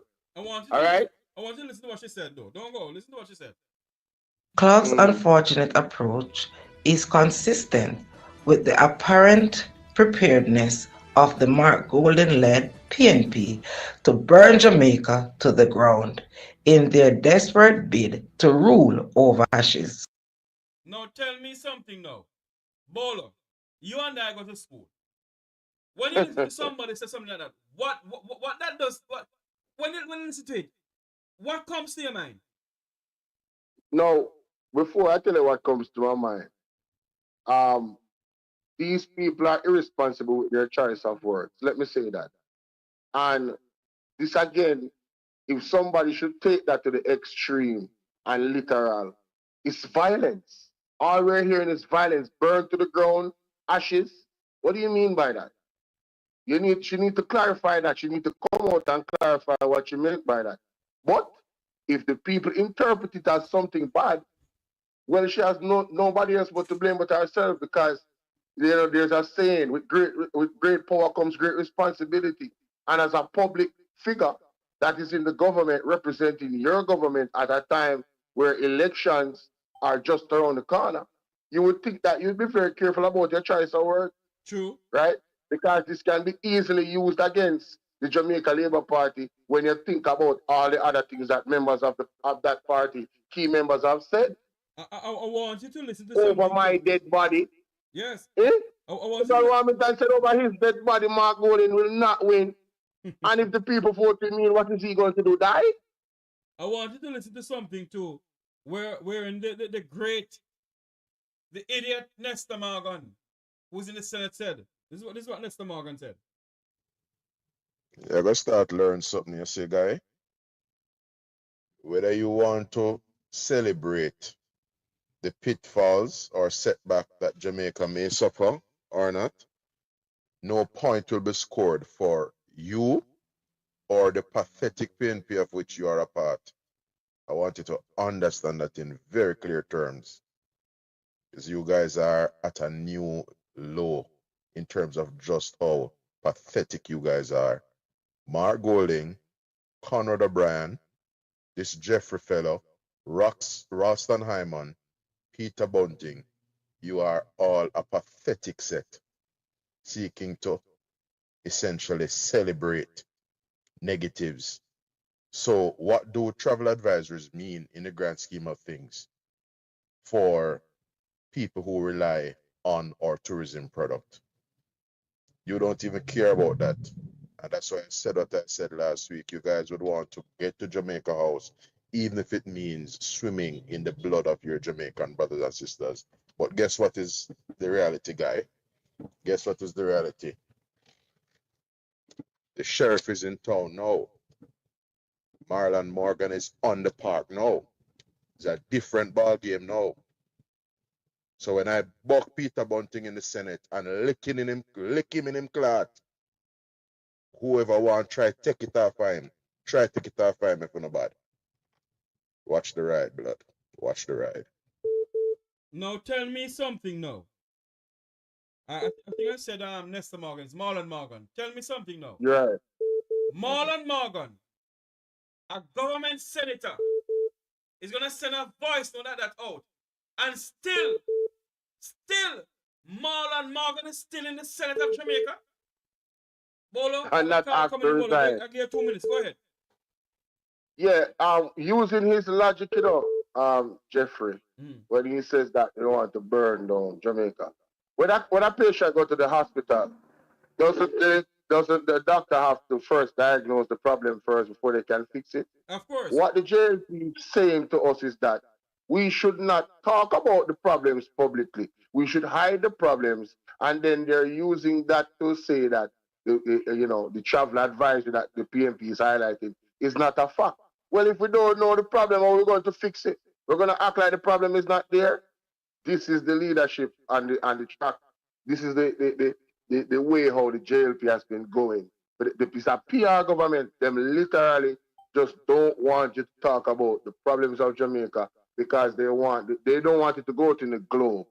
They want the world to think that Jamaica is a different place and something different is happening than what is actually happening. And that's what I see with them. Big up yourself, boss. So come on. Thank you very much, my friend. Yes, sir. Thank you for calling in.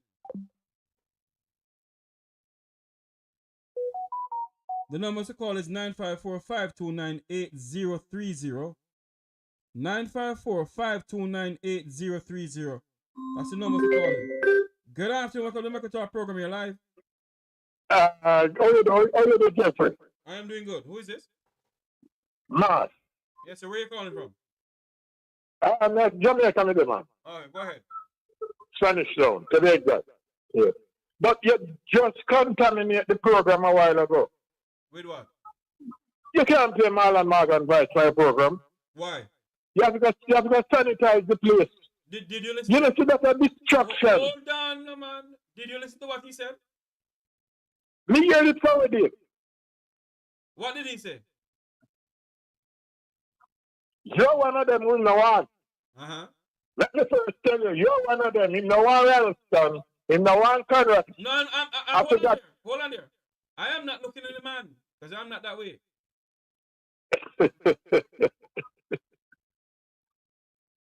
Then the people there.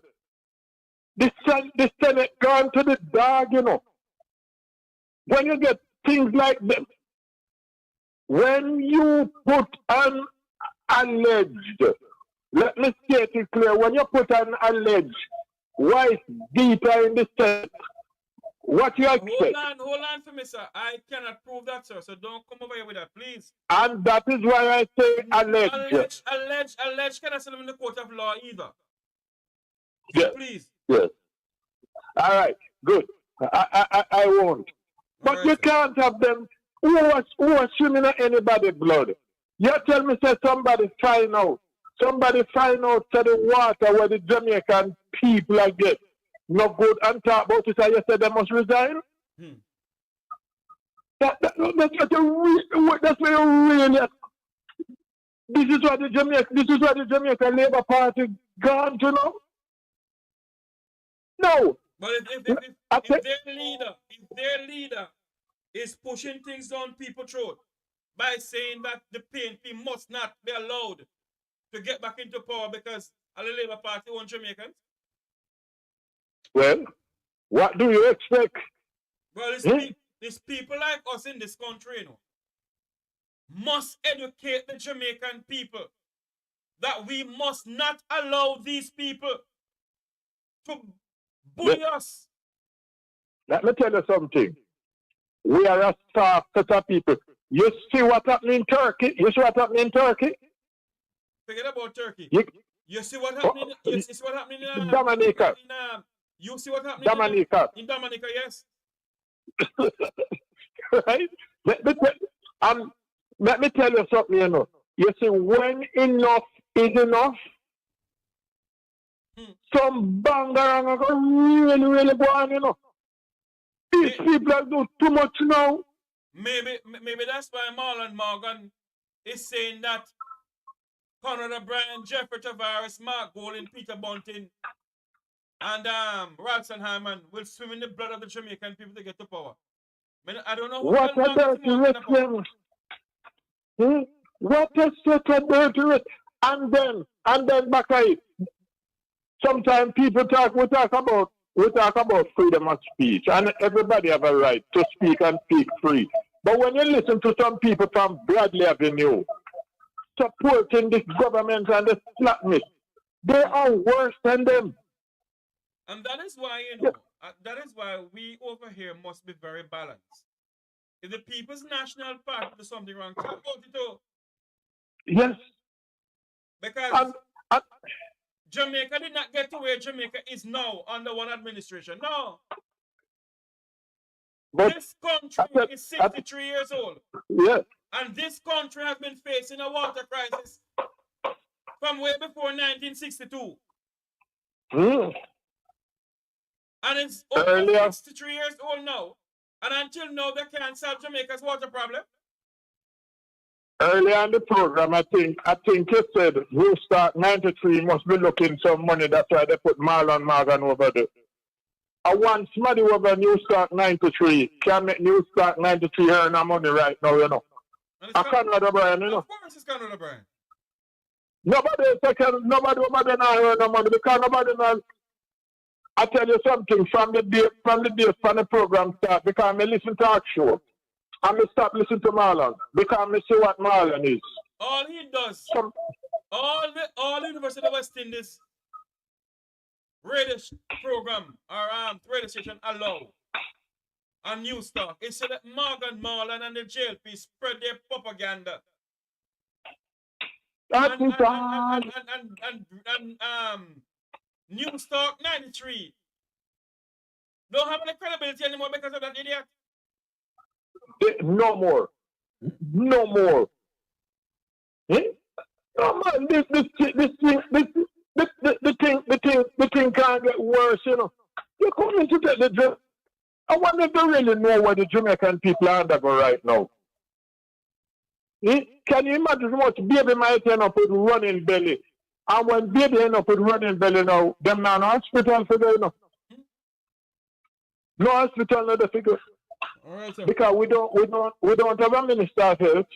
Yes. We don't have a hospital system running. We don't have none of them. Something then. True. And you want me to tell you something just before I go.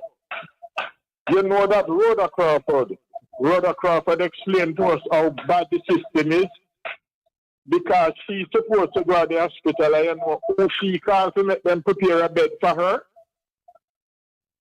The Minister of Health, Christopher. She have to call the Minister of Health to ask them at the university to prepare a bed for her. That's how bad the hospital system is. Did she say she called him to prepare a bed for her?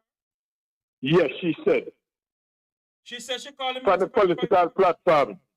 She said that She she called called. the minister to prepare a bed for She her. never used the minister a tough time, she said. I believe that him are the minister. Hold on, sir. I'm asking you, did she say that Yes, she sir. called the minister for him to prepare a bed I for said, her? yes. Oh, I didn't hear that at all. Okay. You tell me the things are going. Boy. And that show how bad it is. Remember saying, him did get lit down off a bicycle, and him did able to get a bed up there, you know. Maybe you wouldn't so lucky because your name Tavares. Maybe so what? Eh? Wait, so maybe do what? Maybe you wouldn't so fortunate to get a bed. Mm. Because your name Jeffrey Tavares. So why am I looking to get a bed? Well, many of us not lucky, so you know. Oh. Remember, say you have people who can't call friend and get bed prepared. Oh. That's how bad the system is. The system can't get worse. But guess what?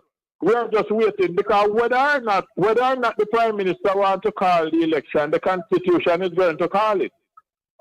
Then again, remember, so this Prime Minister breached the Constitution over and over. He cannot breach this one now, though. He cannot tell the people saying not call the election. No, make him try it this time, then you that's the bang around. Cannot. This is bad, man. All right, sir. This is bad. Man, take care, so keep up the good work. Thank you very much for calling in. Let me call back this person who was calling us.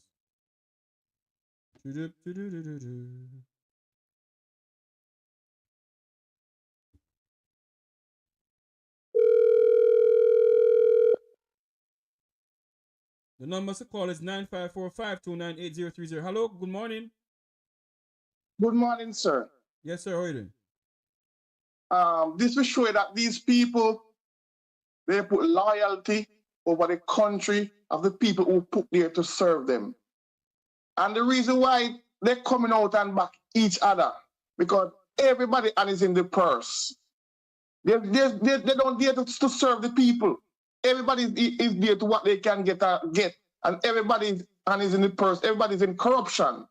When you're gonna come out and a man talk about the health of the people, the water, and you're gonna come out and call for the man to resign. This is the reason why some of our children, our grandparents go to the doctor can't find the company that just put them up for pills and pills. Some of them even lose their 3 pints.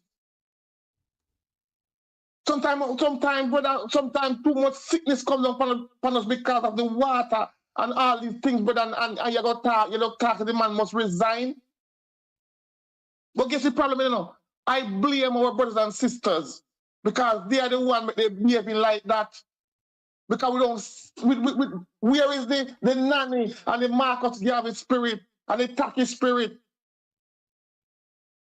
We don't have no love for each other anymore. Because if we didn't stand up and unite and say, no, put away green and orange with all Jamaicans. We're going to stand with each other. Not even Andrew Wallace would be on the ballot to come in the next general election. He would have to resign and take for himself. Warmington would India no time. More peace with the would have to shut down because of the lie and propaganda them spread. Because everybody is defending their bread. It's not about the Jamaican people, them. And we have to realize and say, listen to me, no more loyalty to no more party. We are standing up for each other's. Because at the end of the day, when these people go to parliament, is we back in the ghetto? Is we back, we see at the corner shop. We're not seeing them at the corner shop. It's our brothers and sisters we see at the corner shop. And it's getting out of hand, brother. These people just come out and talk all type of garbage to their leaders. What are they teaching our children to come up when we leave this earth? That's a role model. That's a role model for our children. And because they can talk like that, and okay, know the reason why? They don't win an election freely. It's all about money. They buy out the people, and the people end us. When the money come around for the vote, they vote. And now and after election, they gone back to the same, they gone back to the same problem. Mm-hmm. They gone back to the same problem, my brother. That's the problem. Our nation is in crisis, sir. Brother, I'm telling you, it's terrible, brother. It's terrible. Brother, look on the hospital, brother. In these times, we don't have no CT scan. We don't have no ambulance. We don't have nothing more than everything. And the health minister can take up 32 million and I travel around the country like that. In this time, brother. Which country you been traveling around? Dubai, America, and all these places, brother. But in this time, brother,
It's back up.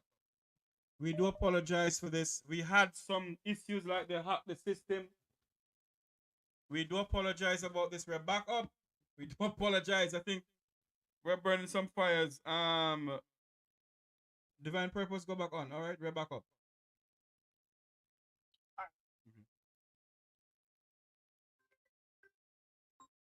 Yes, Dudley. Yes, Dudley. Yeah, man, I have an internet issue a while ago. Hold on. We're back up. We do apologize for this. We're back up. Yes, Dudley, go ahead. Dudley, turn. Oh,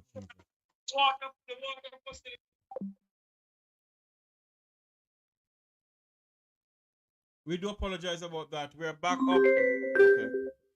Good morning. Welcome back to the program. We're live. Yeah, man, morning again. Mm. Yes, well, I see, the water issue is a big problem in Jamaica right now because, again, what just Jim is saying is really actually on point. Mm. So some people are going to be upset about it, but the thing is, if there's a water quality in Jamaica problem, the man have the right to highlight it. So I don't see the reason why the JLP is calling for him to resign. Unless they say they can prove that what they saying is false. And there's no proof. And if they could prove that it's false, they'll do it long time. They've done it They'll long do it long time. time. Yeah.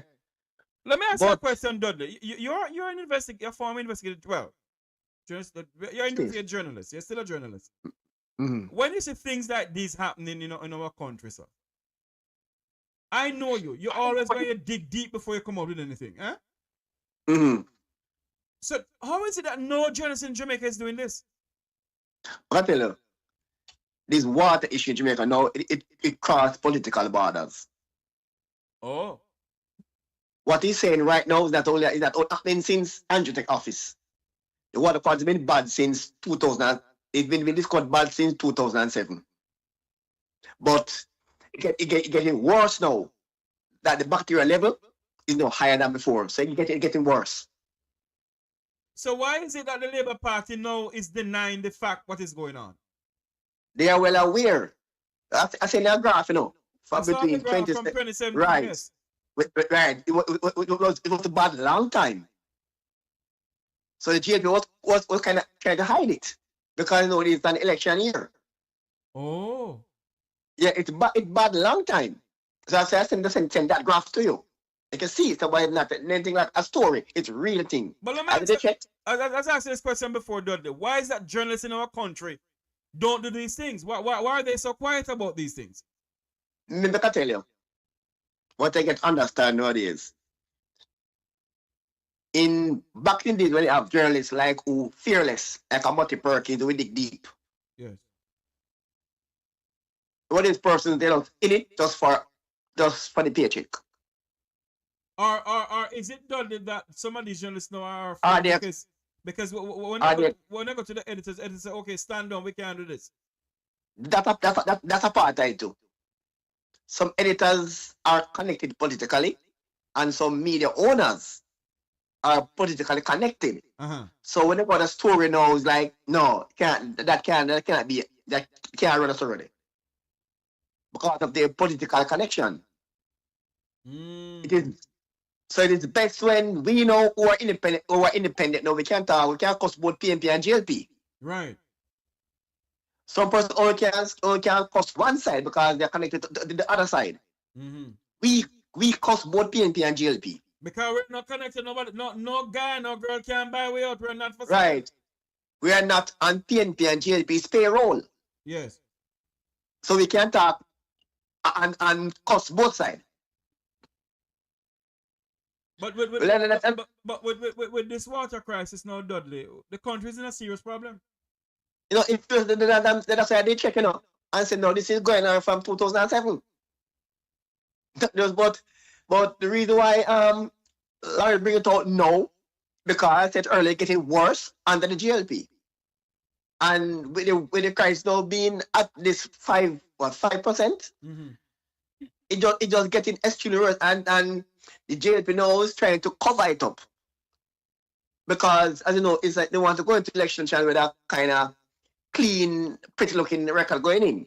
Because they want that third term. And trust me, it's really bad. It's really bad. All right, you talk something about corruption in Jamaica. Yes. But there's something that Jamaica not talking about. It was brought to my attention by a person who was on your show some time ago. I find it shocking that the buses that came in to Jamaica recently from JLTC, some of those buses were a gift to the government, but but a cost was set to them by the minister. A cost was the what? So the buses that came in to JOTC, some were bought and some were given free. But a bill for the entire fleet was submitted for all the buses, all the ones that were free as well. But is that a part of corruption, though? Is a part of if that is so, Dudley Thompson. It's corruption. Hold on for me, Dudley Thompson. If that is so, sir, that some of the buses that was given to JUTC was a gift, and some they pay for, and they submit a bill to the government of Jamaica. For all the buses. For all the buses. That means that there's some corruption going on between JUTC and everything like that. And that is why I keep on saying that Montego Bay Metro is stink with corruption, just like JUTC in Kingston, because there are some people at JUTC, you know, who is involved in selling gasoline. Right, yes, true. And they believe that they're built up and up conqueror. But I have facts can prove that some people who were in certain position in this country is involved in the thiefness of diesel oil at JUTC, and they fatten their pockets with it. It's true. All right, check out this facts now. It's only one Jamaican company that is importing Shopman trucks to the island. You know the Shopman trucks? Yes, those are called blue trucks there. The one that you work on the backside thing? It's only one Jamaican company import those trucks in Ireland. And when you check out the person and the connection, you will see the political connection to that importation. But only one. But not only that, Dudley. There is some things going on in St. Elizabeth where sometimes you see some high-end vehicles, Prados and Range Rovers and all kind of Rovers in St. Elizabeth. And some high-rise building going up in St. Elizabeth. And I get to understand that they're politically connected. Yes, man. So people don't understand. People don't understand that despite the politics in Jamaica now, when you come on to certain benefits, you have a deal going on right now that cross political borders, where it involves the Chinese and both PNP members and JLP members. Of course. And you have political borders. You have some former police officers who involved in a corruption. That never stops. That never stops. You have some former police officers who are going like them a dandada. We have the dirt pound, no? That's why some time ago I mentioned on the program about the missing JTC bus fare. Yes. Remember that? And up until this day, both PNP and the JLP are quiet on that issue. No. What they heard Matt going to talk about the FinSac report. The government spent $1 million on the report, and it can't. That's a scandal. Because they spend money on the findings and the reports. So it's a scandal. Yes. But not only that, Dudley. Why is it that the Jamaica Labour Party refused to make the FinSac report public? Yet they keep on saying that the PNP was the one who caused FinSac and how many people dead because of whatever. The Jamaica Labour Party must make FinSac report be made public, and they must also make the report of SSL public. Did you know that? Hold on for me, Dudley. Did you know that the SSL building across from Jamaica House now, it painted have a new name, Panny?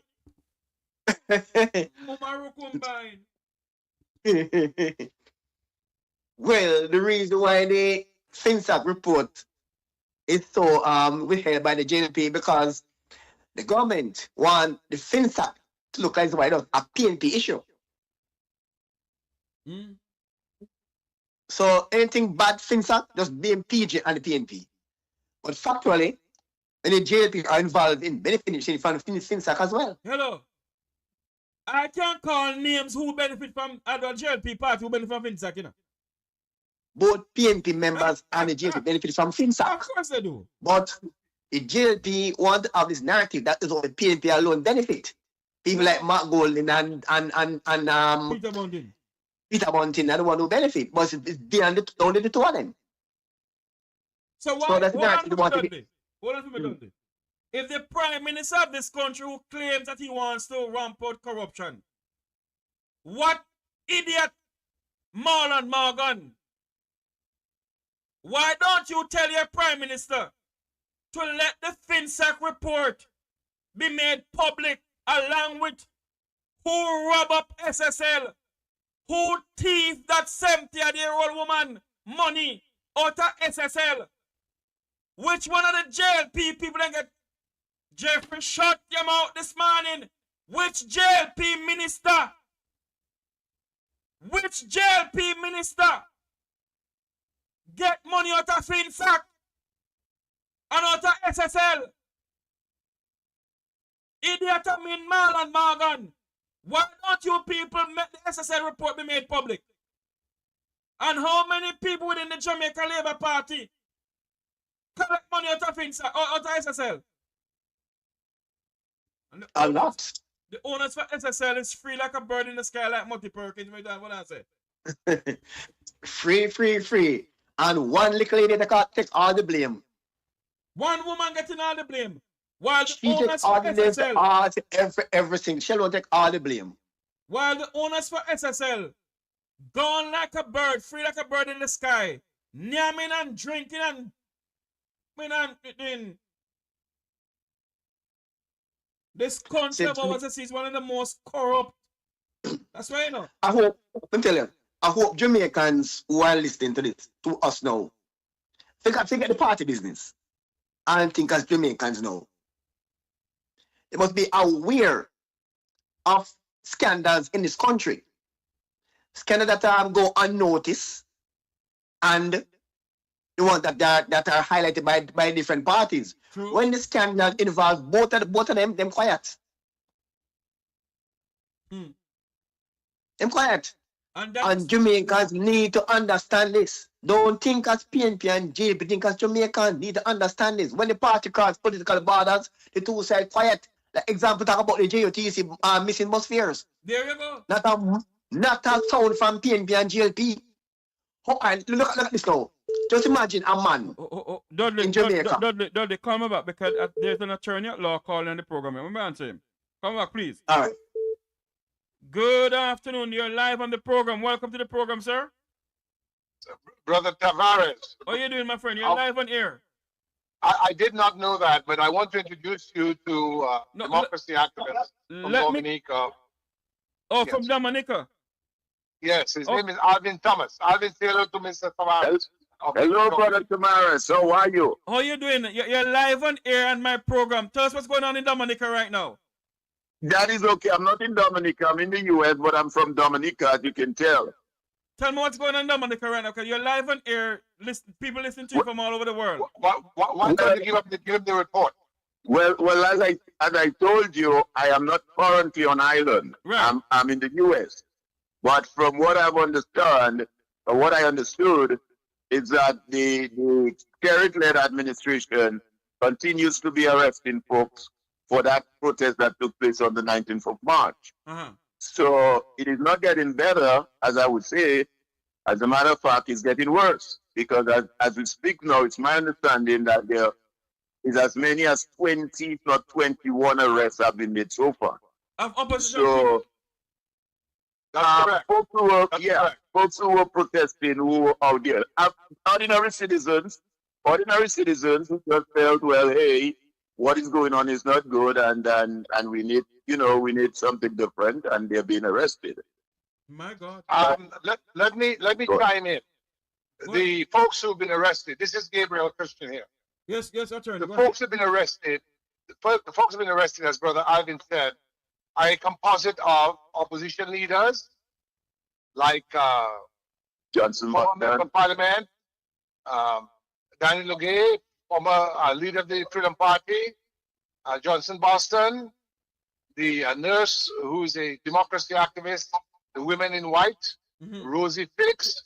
So you now have 21. Now understand, in a country with 70,000 people, when you arrest 21 civic leaders, 21 political leaders, that is a huge number. Hold on for me. Sir Christian, hold on for me. I'm gonna repeat this again. But hold on for me, please. Like everyone, because this is breaking news. Hold on for me, please, sir. Yes, sir. This is Make We Talk breaking news. We're getting reports that over 21 persons has been arrested in Dominica.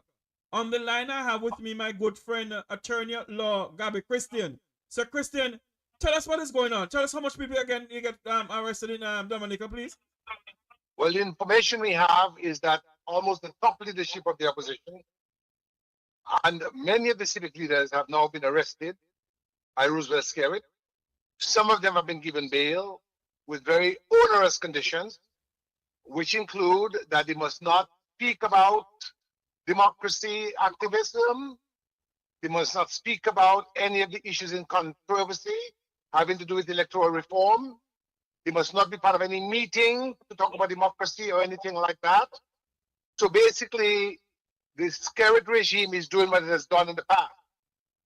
People in the Caribbean must not know, but must know now, that over the past decade, Roosevelt Skerritt has had almost the entire opposition leadership in court, some of them in jail for several days on bogus charges.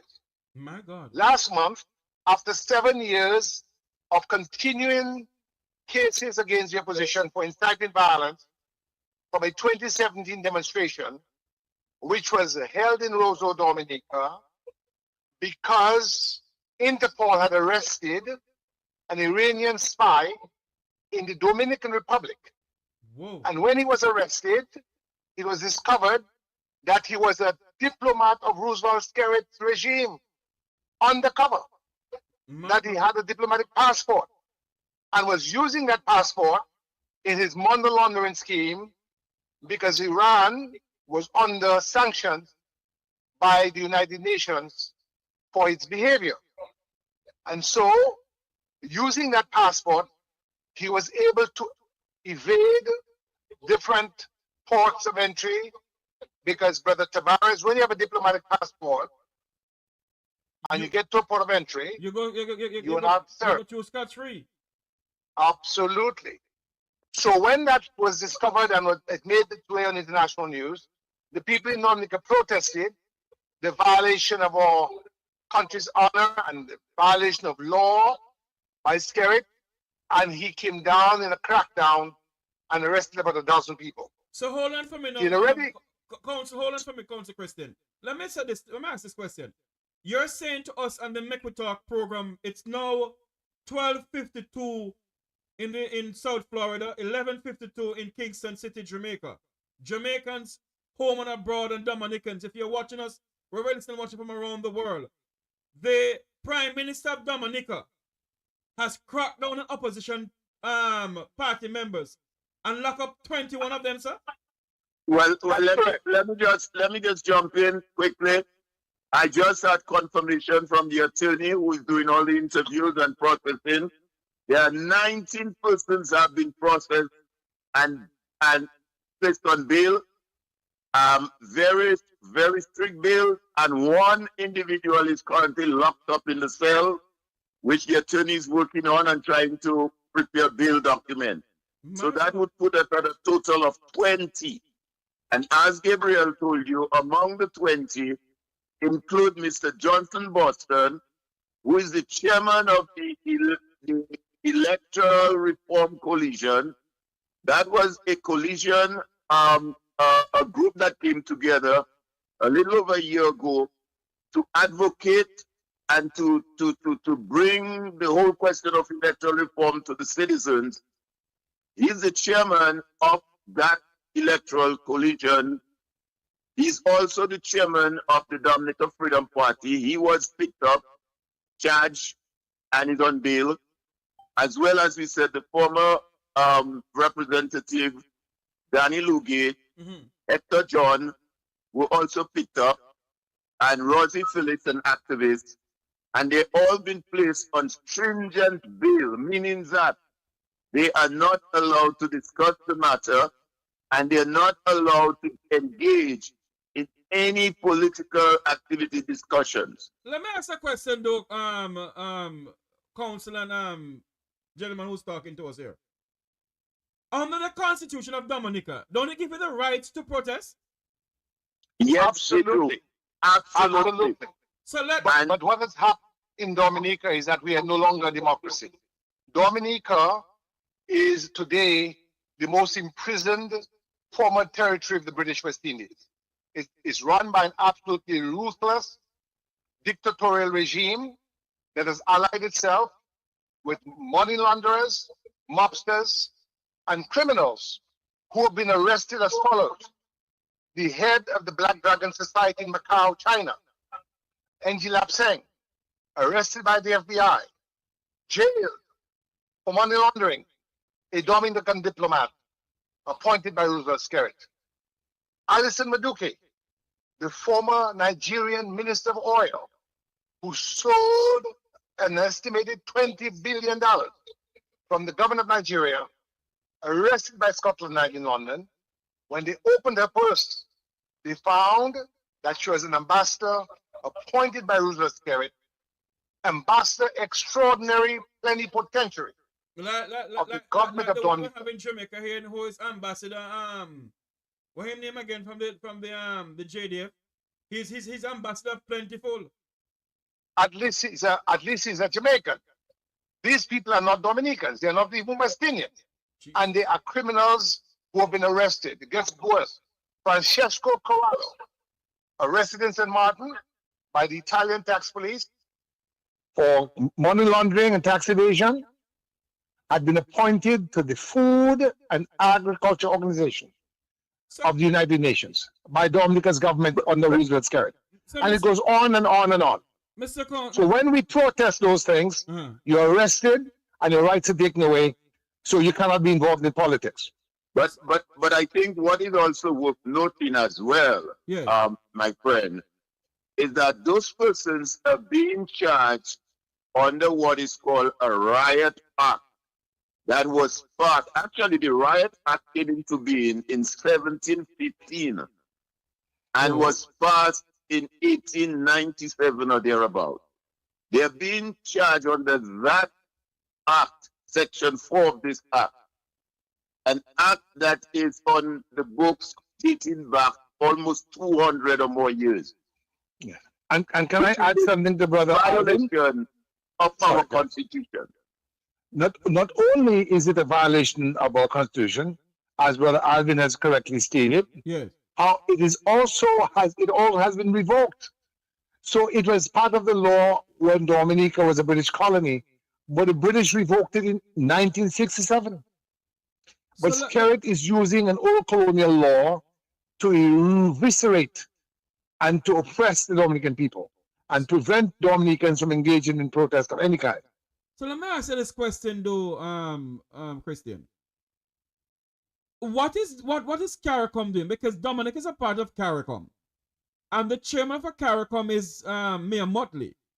We haven't heard anything from Mayor Motley. We haven't heard anything from the Jamaican Prime Minister. We haven't heard anything from political leaders within the Caribbean. Is it that Dominic is complicit? The answer is that they are complicit. Simple and clear. They are complicit. All right? That is the straight up answer. Let me add to what Brother Alvin has said. Yes. Not only are they complicit, but this is the situation we face. The government in Grenada sells passports. The government in St. Lucia sells passports. Oh. The government in Antigua sells passports. I believe the only one that's not selling passports is the government of St. Vincent, with the exception, of course, of the larger islands like Trinidad, Guyana, Trinidad, and Jamaica, which don't sell passports, and I'm happy they don't. Hold on for me. I don't put on past Jamaica because maybe Jamaica send it under the quiet and we don't know. Well, that may be true. But the reality is, Mia Mottley, during the time she's been Prime Minister of Barbados, has information that is on the international news of the arrest of all these people, and yet they send the IRSS, which is headquarters in Barbados, that's the original security system troops, to help scare to oppress Dominicans in Dominica, to shoot tear gas and live rounds into homes in Salisbury. And so we have a CARICOM, frankly, that is complicit in the destruction of democracy in Dominica. That's just the bottom line. But this is the difficulty that they all will have. Because of the misconduct of the Clarke regime, scrutiny is not going to be born on all the islands. And all the islands will suffer because we all have the CARICOM passport. Right.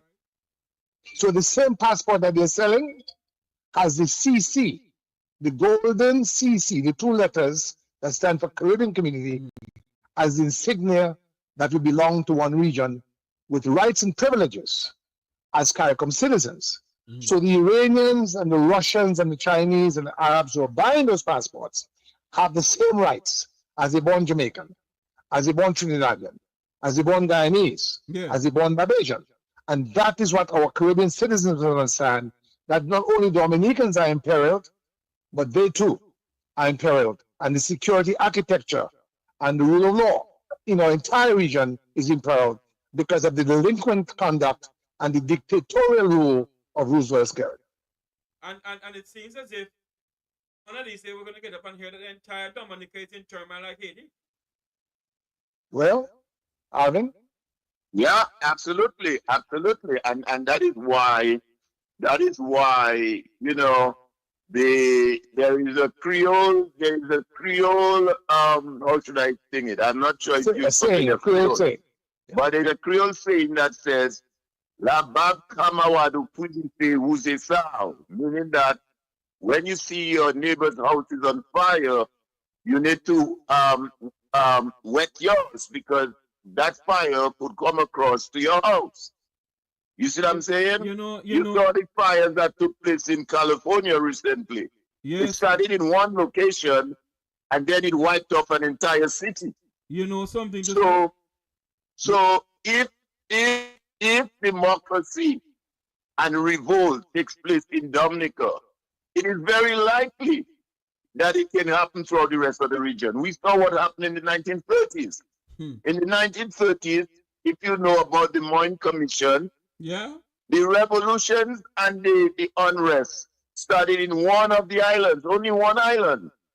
And within a quick succession, it spread through the entire region. And when the British realized what was happening, they had to quickly send down Alex McGuinness, and set up what was called the Moyne Commission. Let me ask you a question. So CARICOM cannot sit back and say, well, it's none of our business what's happening there. We can't get involved because we are connected. So they have an obligation and a responsibility to say to the government, who is a member of CARICOM, that this is unacceptable. Let me ask this question to Christian. You've been an attorney at law. Can the rest of the Caribbean trust the Caribbean Court of Justice? With all of this going on, you hear nothing from anybody. But let me explain to you how things run. So we have actually taken the case of bribery and treating, because what Skerritt has done with the billions of dollars from the sale of these passports is he's used that to bring people in to vote, to consolidate. Going on 21 years. Yes. Okay? So what has happened is, because of bribery and treating, which are against all laws, a case was brought all the way to the CCJ, that's the Caribbean Court of Justice. The Court of Justice said there was sufficient evidence for the case to be tried. When the case was sent back to Dominica to be tried, the Director of Public Prosecution, who is a government employee, received a letter from Skerritt's attorney, Lennox Lawrence, and he told her to nolly-pros the case. Nolly-pros means to drop the case. Yes. And she dutifully did. So that has been our experience. You see, we are facing a constitutional crisis on two levels. Skerritt is routinely violating our constitution. He's taking away the civil rights of Dominicans. Dominicans are second-class citizens in their country. All the big contracts go to foreigners, either Chinese or Arab. And so the ordinary Dominican who used to have economic activity in industry, economic activity in farming, are now dependent on government handouts because he has destroyed the agricultural economy, he's destroyed the industrial base, and people now are rendered subservient to his rule and dependent on him for handout. So he has a program called NEP, which is a program where you go and pick up plants from the street, you cut trees, and then they give you money, which you would not have to have if you had a dynamic economy, as we used to have before. When we were a more independent nation and a democracy, Dominicans had jobs, and the farmer had his money, hucksters had the money, hoteliers have the money. Now today, even the hoteliers are dependent on this passport money that Skerritt has dominated. Dear God. So the only economy in Dominica is the sale of passports. Wow. Only economy in Dominica is the sale of passports. Bottom line. And so CCJ is there. But remember, when CCJ renders a judgment, it has to be implemented by the government on the ground. Let me give you an example. Here in the United States, Judge Boasberg in the U.S. District Court for the District Court of Columbia, D.C., yes, Washington, he ruled that the people who have been deported and were placed in the aircraft to Salvador, the Salvadoran air traffic control people should have these planes turned back, and that the government of the United States, the Justice Department, should have these planes turned back. They flagrantly did not do that. The planes continued and they deposited the people. The point I'm making is that even when a judge passes an order, it still has to be enforced by either the sheriff department in the respective county, if you're in the state, or if you're in the federal system, by a marshal. Who does the marshal work for? Who does the sheriff work for? The government. They work for the government. So if the government is not inclined, as we are seeing now, then it's just not enforced. And that's what's happening in Dominica.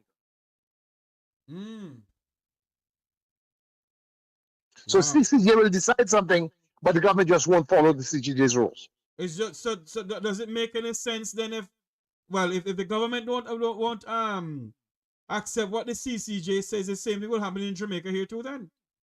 Let me tell you what they see. Let me let the citizens of the Caribbean hear what the CCJ said, and Brother Alvin can help to contribute what I may have left out. In that case of bribery and treating, the CCJ held, and I'm paraphrasing it, that unless there is electoral reform in Dominica that eliminates the bribery and treating, eliminates the corruption in way of bringing people in, the society will descend into chaos and essentially violence. Okay? And they were saying that because it is axiomatic, meaning it is a matter of historical record, that where the rights of a people are infringed upon repeatedly by a despotic leader, and the means to redress their rights through civil action in the courts are blunted and otherwise blocked by that despotism, you leave the citizen with no recourse but to rise up for their rights. And we are trying to avoid that in Dominica because we know that in small island states, chaos, I mean, even in big states, chaos, violence is not what is desirable. That is not what we want. Dominicans have had a quiet, democratic way of life. And we want to maintain that quiet, democratic way of life where you can walk about freely without any fear, and where our country belongs to us, but not to hired assassins, money launderers, gangsters, and bandits. My man. We're speaking to attorney at law, Christian, and a friend of ours from out of Dominica. He's not in Dominica, he's in the United States. There is political turmoil going on in Dominica over the rule of law and pertaining to the, well, we'll say the Constitution in general, in a sense. It's a constitutional crisis. Constitutional crisis. Jamaica, they're discussing in the Parliament of Jamaica now. I'm seeing live feed out of the Parliament of Jamaica where they're discussing our own constitution in our country here in Jamaica. And, you know, Jamaicans are saying that they don't want a ceremonial president either. They want an elected president. Dominicans are speaking about election reform. And what is going on in Jamaica is same what's going on in Dominica. And if we don't stand up in our various countries and let these politicians know that we are the one who put them there, they believe that they put themselves there. And they continue rigging the elections after election after election. My good friend, Christian, attorney at law, let us talk on the other side of the program now. I'm going to hang up. I'm going to finish the program now and then talk back to you. But what I want you to do before you go, though, is to tell us, give us your oversight of what you think is going to happen in Dominica, in the sense of, are they going to let the people free? Or are they going to continue locking up more people? I'm going to let Brother Alvin speak to that, and then I will close. Go ahead, Brother Alvin. Yeah, well, that's a great question you've asked. Yes. And if at this 11th hour, if up until now, put it this way, you are still picking up folk and charging them for protesting, then it seems to me that there is no intention of doing that. Now, let me just say to you that one of the police officers on duty during that event on March the 19th, yes, okay, March the 19th, there was this police officer who manhandled a media person. I don't know if you've seen video clip, but it was circulated. Yes, exactly. Right, I've seen the video. That same police officer, that same police officer was the one that was giving instructions in the video clip. Advance. Hit them, do whatever you were saying. This gentleman, on the 1st of April yesterday, was made the deputy chief of police. He was promoted to the position of deputy chief of police. Oh. Do you hear what I'm saying? Wow. He was promoted to the position of deputy chief of police in the Commonwealth of Dominica. And this was a gentleman who just 2 weeks ago was harassing a media personnel, a violation of UN Convention, freedom of the press, and was giving instructions to open tear gas and rubber bullets on protesters. And he has now been made the deputy chief of police in Dominica. This reminds me of Jamaica. I don't need to say more. This reminds me some of Jamaica. Christian? Yes, I just want to say in addition to what Brother Alvin has said, is that we're in a very dark place. Yes, as I said on your radio program not long ago, ask not for whom the bell tolls. It tolls for thee. As Brother Alvin said, we were brought up in a culture that says if your neighbor's house is on fire, you better wet yours. Okay? He mentioned the labor riots of the 1930s. And what the British government wisely did, and it must be given credit for, they sent a commission of inquiry to investigate the conditions in Jamaica, where there was a riot at Frome that brought the JLP into being, with Bustamante leading the dock workers, and Norman Manley providing legal counsel. It led to the riots in Trinidad and Barbados and so on. And they came back to London, and it's still black in Dominica. And it was the Forum Estate riot in Jamaica and the other riots in the other islands, including unrest in Dominica, that led to the birth of the trade unions.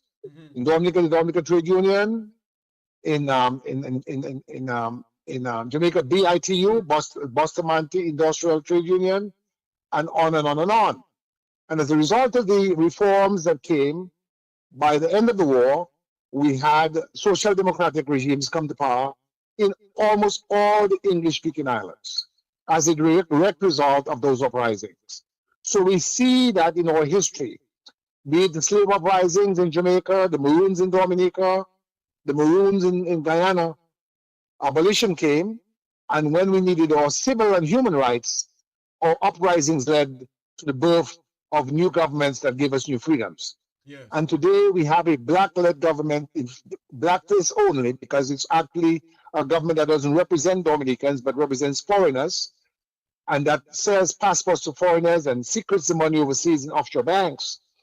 A diminution of the rights we earned through our ancestors who, through uprisings and trade unionism, opened doors for the working classes and the peasants in the Caribbean. So we are saying that we have to embark on a new independence movement in Dominica and all the islands, where we remind our leaders that our ancestors were noble people with the aspiration of freedom and equality of opportunity for the least, the last, and the left behind. That the working classes and the peasantry should not be abused. That we should not have government that goes into office to feather its nest, to steal from the public treasury, to build mansions on a hill, to take $64,000 a month in rent from poor people's treasury, as is happening in Dominica, where Roosevelt Skerritt, who has his own home, is charging $64,000 a month in rent in a mansion. And the government building on the backs of the poor people, where the government building for the prime minister is left in shambles because he feels it's too modest for him. He's in Dubai all the time with the princes and the potentates. So he's like the little boy with the big eyes. Everything he sees that's glossy and golden, he wants for himself. So he builds palaces when the people are suffering. So we want to send a message to Roosevelt Skerritt and all the leaders of the Caribbean. Do not forget who we are. We are people who are virile. We're people who love freedom. We're people who want our independence. We're people who want progress. And if you're going to oppress us, we're going to stand for rights. And we're going to make a challenge now to CARICOM, to Mayor Mottley and the leaders. We need CARICOM to send an urgent mission to Dominica to investigate conditions of the arrest of the opposition leaders, the arrest of democracy activists, the arrest of ordinary citizens whose only crime was to stand up for electoral justice.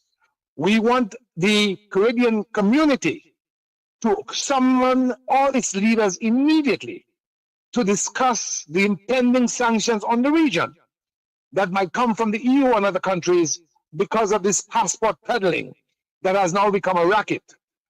Because if we do not have a summit where we come to a meeting of the minds that these things should not continue, even the countries that do not sell passports will find themselves, by being in the community, sanctioned because of the conduct of one rogue actor on Dominica or on an island where they are behaving in ways that are inimical to the security architecture of our region and of our friends overseas. Wow. As I'm speaking to you here, Christian, and my other good friend, I am showing some videos out of Dominica right now where people are protesting in the streets. I tell you something, you know. I'm going to go back to my own country, Jamaica. How would it be? How would it look if the Prime Minister, if the opposition leader Mark Golding decided to take to the streets with Jamaicans? Is the same way Andrew wants to lock up the Jamaican people? And lock up That's the opposition? correct. Brother Alvin? Yeah. I mean, Gabriel has put it quite good. I mean, we need as the Caribbean people to understand and to look at our history and see where we have come from and where we are today. And I think it is disheartening to see the way that some of these leaders behave and the politicians. Gabriel referenced the trade union movement, and I'm sure you know Yes. it applies to Jamaica and the rest of the region. That the trade unions predated political parties. It was the trade union that pretty much opened the way for political parties throughout the region. Mm-hmm. Okay? And it was done on the basis of the fact that the trade unions were advocating for improvement in social conditions, living conditions, and they felt that one way of really giving effect to that kind of advocacy was to be able to be in a position either to enact legislations or to have friends in the legislature that would advocate and pass laws to put in place the conditions for these workers. So when the trade unions go out there advocating for better better wages, better working conditions, shorter work hours, all of those things would have required some sort of legislative measures. And it was felt that the only way we can do that and to get it and to really get the maximum of what they were championing for their workers was to be in parliament or to have friends in parliament. And what you have found today is that some of these political parties, with some of them may have some history of the labor movement, have turned their back on the people. Have pretty much just abandoned the cause of the people. And as Gabriel said, they are now looking at their own selfish aggrandizement. How many buildings they can own, how many cars they can drive in, how much jewelry they can carry on themselves. But you know, and neglecting the cause of the people. But I'm telling you, don't be surprised that even in 2025 or 2026, you can see a repeat of what transpired in the region back in the 1930s. Because the people's back are being pushed to the wall, against the wall. And the people will revolt. There's no doubt about it. It's going to happen. Yes. Unless the politicians understand what is going on and realize, hey, we got to look after the best interests of the people. You cannot continue to leave people in those conditions of poverty, stress, unemployment, drugs. These young people are going to revolt. So it is my hope that the leaders of the region take a good look at what's going on. Not just recently, you had a situation in St. Lucia. You may be aware of the situation in St. Lucia where folks were being gunned down on a daily basis in St. Lucia. They to declare state of emergencies and all sorts of things taking place. Trinidad, you had a series of shooting and gang warfares and all that type of things taking place. So the leaders need to understand where we are and recognize that they are there to represent the people and not to suppress the people. You know, we're here talking and a lot of people in the chat room on my program here is saying that Dominica has the same issues that Jamaica is facing. What are we going to do in a sense? Are we going to stand by and allow all of this thing to happen? There's nothing from CARICOM. Come July, the month of July, Jamaica's Prime Minister, come the month of July. Hold on for me. Let me respond very quickly to that and say that what we're doing there, if CARICOM refuses to act, we have to constantly do just what we're doing right now. And that is we are folks like yourselves and the rest of your colleagues in the region, has a major role to play in all of that. That is the press. The press to make the information available to the people, to let people be aware of what's happening. So it is not a situation where it's only contained in Dominica and folks feel, well, all is well. Let the people know what's happening in Jamaica, in Trinidad, in St. Lucia, in Grenada. So your task and your role is a very, very, very important one. You saw in the clip that came out of Dominica, yes, how that police officer did not want that news person to record and film and to transmit what was taking place on the ground. That is suppression. But and that is how the communist dictatorship countries operate. Yes, Gabriel. Information must be banned. You must not know what's happening. Let it appear all is well. So I'm saying this to say that you have a major role to play along with the rest of your colleagues. And we expect you to continue. When I say you, I don't just mean you personally, but in general, to continue to spread the word and let the rest of the world know what's happening. Because there may be some folks in Florida who might say, but what are they talking about? This thing is not really happening, or they're not aware that it's happening.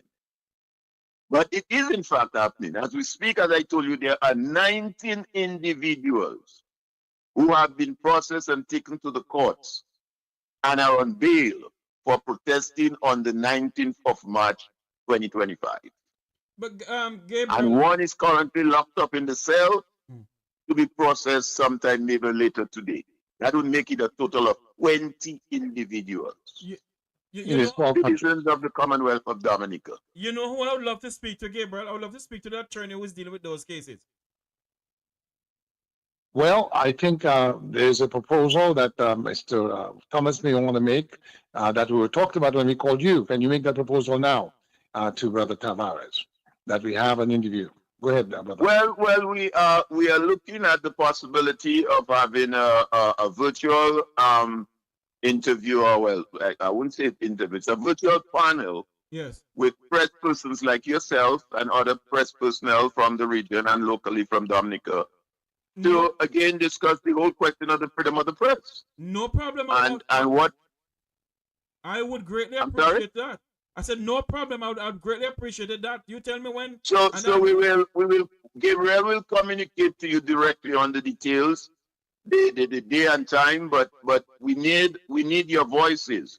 We need to engage with you, and to ask the question: are you happy with the way in which the media is being treated or handled throughout the region in those crises, given what you saw transpired in Dominica with this media person?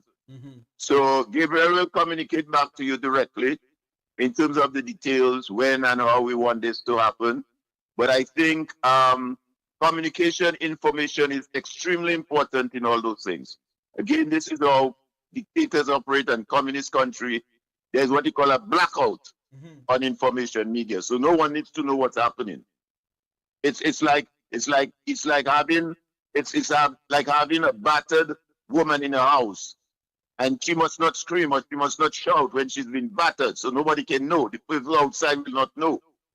So we need to know, the rest of the world need to know how battered the citizens of Dominica and other parts of the region are being treated. So we'll be happy to have you on that panel where we can engage and have a conversation. So Gabriel will get back to you on the details of that. I don't mind. I'm willing to broadcast it live on my channel here too. And because we could do a simulcast. We could do a simulcast of the event. That's fine. That's not a problem. We can work out the logistics of that. Indeed, because obviously freedom of the press is being oppressed within the Caribbean. And that is exactly what happened. The freedom of the press. Freedom of the press is what's going to be. You see, when dictators try to take control of their citizens and a country, they do two things. One, they take control of the military. So they try to get the military on their side. Jamaica. And secondly, they take control of the press, the media. Jamaica. So you don't know, everything is suppressed. The information going in or coming out is suppressed. and then the military takes care of the people and keep them in check. These are the two main areas. And then the third area they may go after is the church. But before they even begin to look at the church, they look at the military, because they need to have a firm military in place. And then they look at the media, the press. Yeah. You're not allowed to say or they consider what you say as distorting the truth. You must not know what's happening. Yes. You must not be able to communicate. Yes. So I think you guys have an extremely important role to play in all of this. Yes, indeed. And I want to say thanks to Gabriel Christian, attorney at law, a Jamaican in the sense, not by birth, but a Jamaican who loved the Caribbean.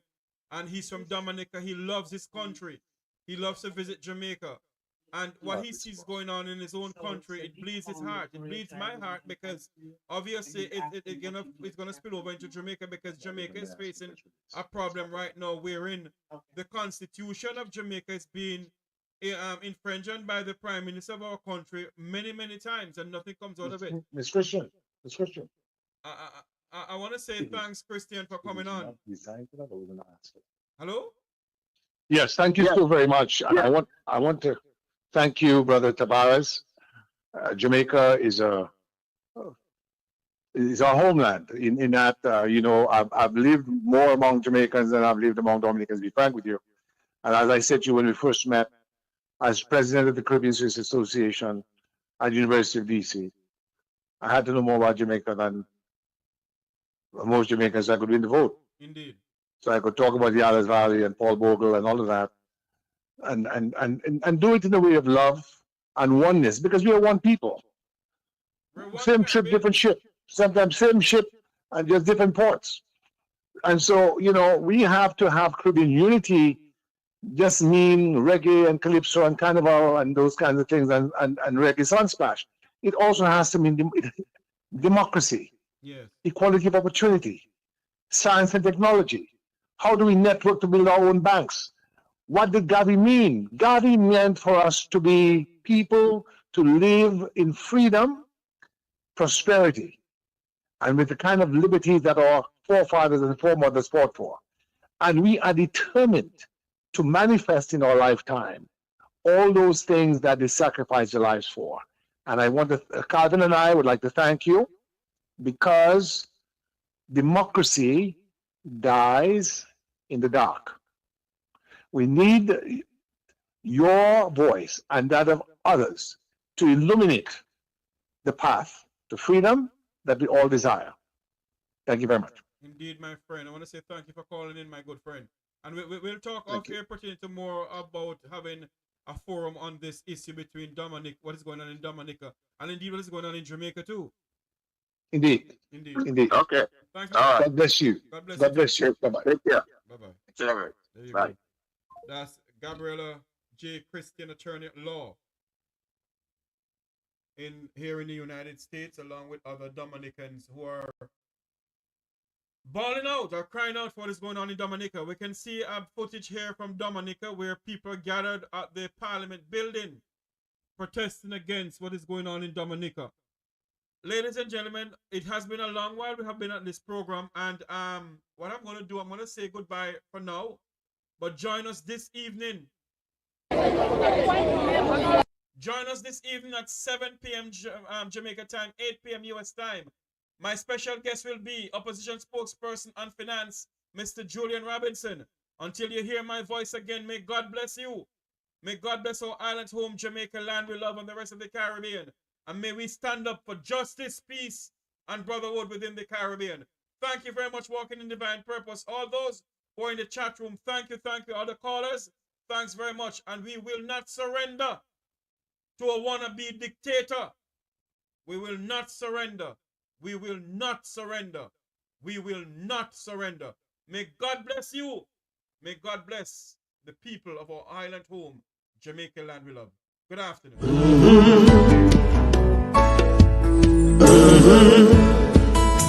When the game gets rough and this life just seems so tough, make we talk, my people, make we talk. When the becomes an ugly place, don't let it erase the smile from your face. Make we talk, people, make we talk. Conversation is the key, a guiding light for you and me. Spark a talk and you will see. Conflict solver A to Z. World leaders master the art of self-defense just by talk. So people, make we talk. Hey, we're living in a world that on ourselves we must depend. Make we talk, people. I noticed some by-elections going on. But that is a sideshow. And in fact, it's not only a sideshow, it's a downright disrespect of the Jamaican people.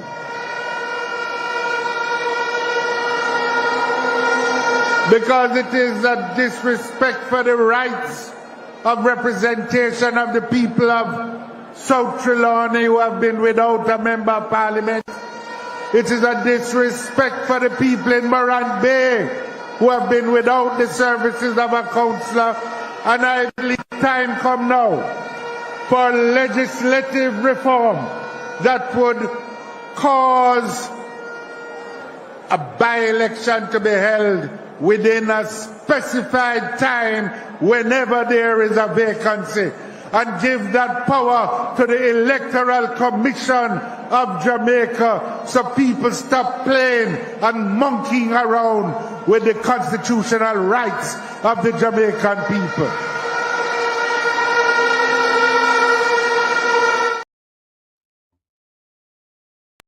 The Prime Minister just needs to fly the gate. Call it Andrew, call it, and Iman will sound the trumpet. Whether you're Labour right, PNP, regular Jamaican who just want to vote for a change, you see the next election here will come up under no circumstances whatsoever can you vote in back the Jamaica Labour Party into government. Join Jamaica's Consul General Oliver Meir for the Jamaica High Five Reggae Run Walk, Saturday, May 10th at Miramar Regional Park. Bring your family, bring your friend, bring your co-worker. Come walk, run, and have some fun. Proceeds from the event go directly to benefit medical clinics in Jamaica. Register online at JamaicaHigh5KRun.com. That's Jamaica High number 5 letter K run.com. Post-race celebration features live entertainment, refreshments, and prizes. Come join the fun, whether you walk or run. Sponsored by Memorial Health Systems, the Jamaica Tourist Board, hosted by City of Miramar and Mayor Wayne Messam.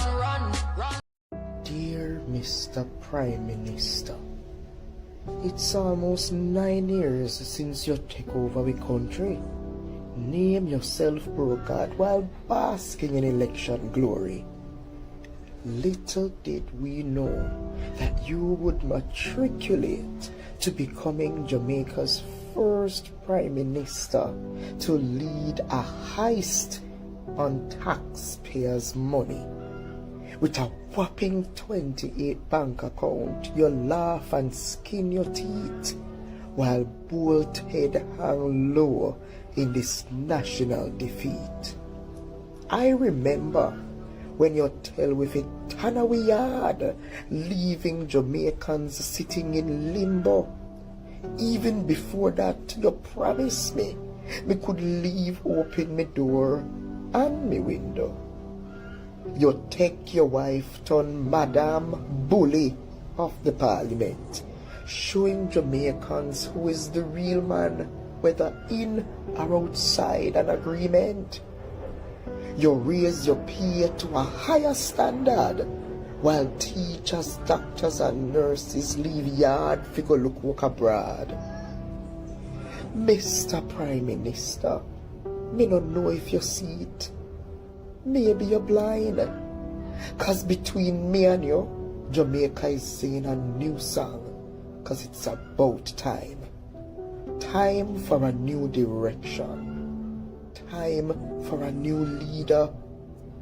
Time for a change. So take it from me, Mr. Prime Minister. Light a candle, sing a song, and find your way back home. Yours cross, angry, miserable, a patriotic Jamaican.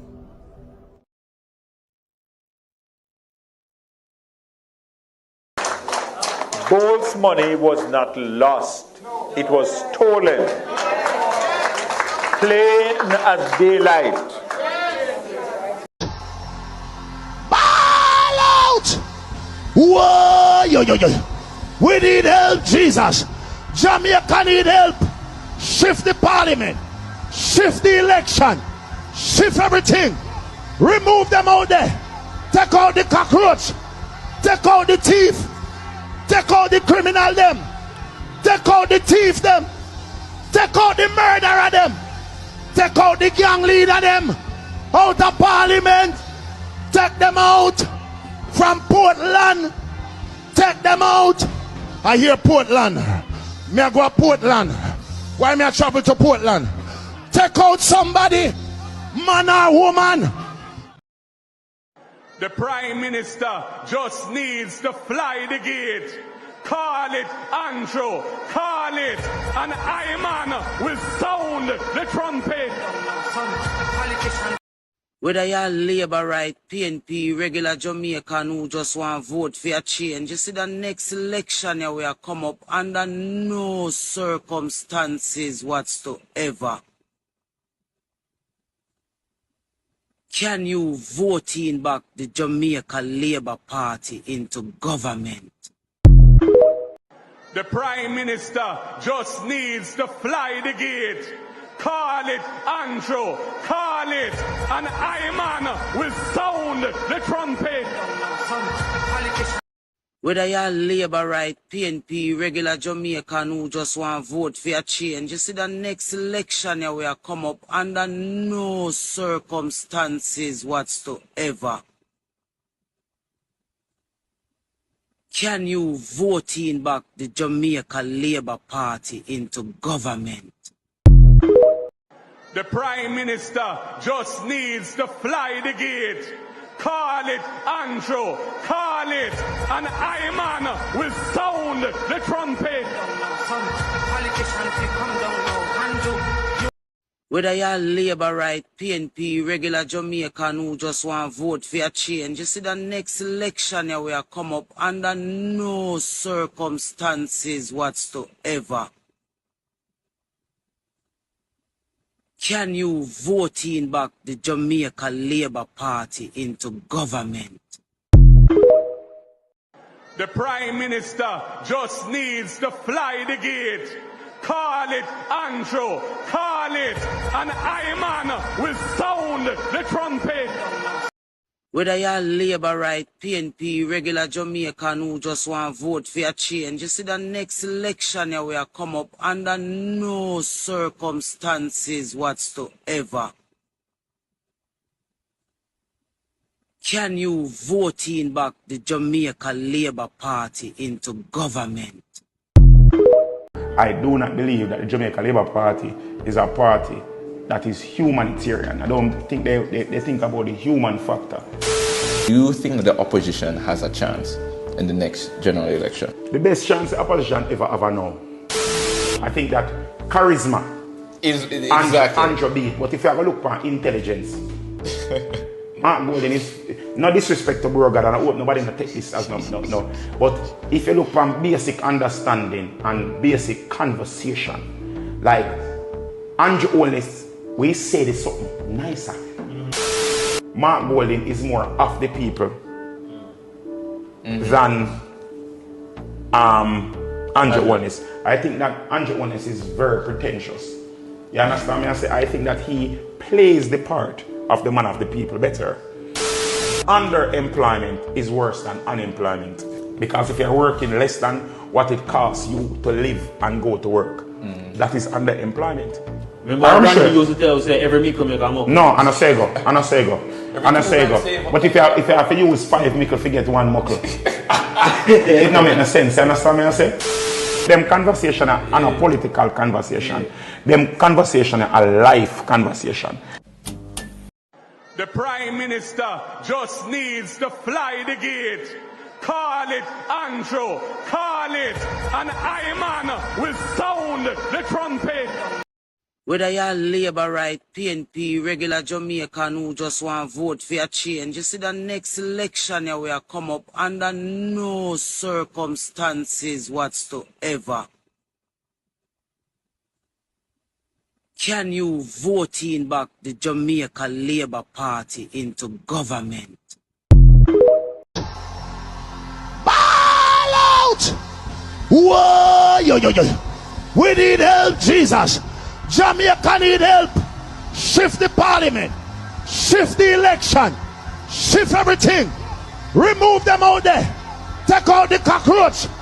Take out the thief. Take out the criminal them. Take out the thief them. Take out the murderer them. Take out the gang leader them. Out of parliament. Take them out from Portland. Take them out. I hear Portland. Me I go to Portland. Why me I travel to Portland? Take out somebody, man or woman. Whether you're Labour right, PNP, regular Jamaican who just want to vote for a change, you see the next election here will come up under no circumstances whatsoever can you vote in back the Jamaica. Whether you're Labour right, PNP, regular Jamaican who just want to vote for a change, you see the next election here will come up under no circumstances whatsoever can you vote in back the Jamaica Labour Party into government.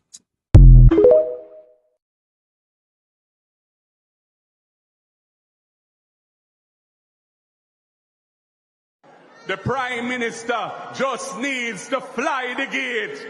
Call it Andrew, call it, and Iman will sound the trumpet. Some politicians will come down now. Andrew, you come down now. Darrell Vaz, come down now. Hey, down now like wow. A full time now we boy era talk about. Listen to the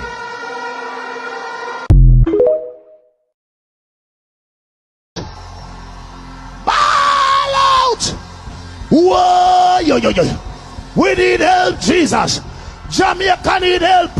Shift the parliament. Shift the election. Shift everything. Remove them out there. Take out the cockroach. Take out the thief. Take out the criminal them. Take out the thief them. Take out the murderer them. Take out the gang leader them. Out of parliament. Take them out. From Portland, take them out. I hear Portland. Me I go to Portland. Why me I travel to Portland? Take out somebody, man or woman.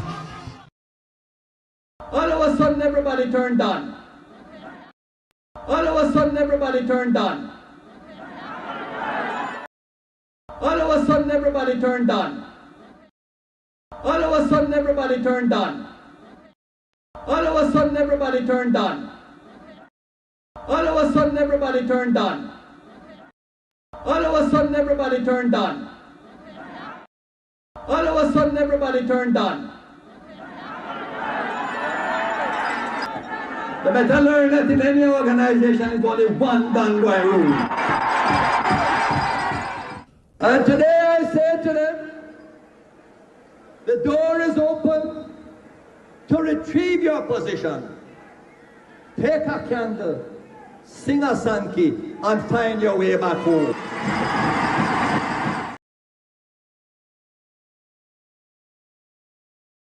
Whether you're Labour right, PNP, regular Jamaican who just want to vote for a change, you see the next election here will come up under no circumstances whatsoever Can you vote in back the Jamaica Labour Party into government? The Prime Minister just needs to fly the gate. Call it Andrew, call it, and Iman will sound the trumpet. Whether you're Labour right, PNP, regular Jamaican who just want to vote for a change, you see the next election here will come up under no circumstances whatsoever. Can you vote in back the Jamaica Labour Party into government?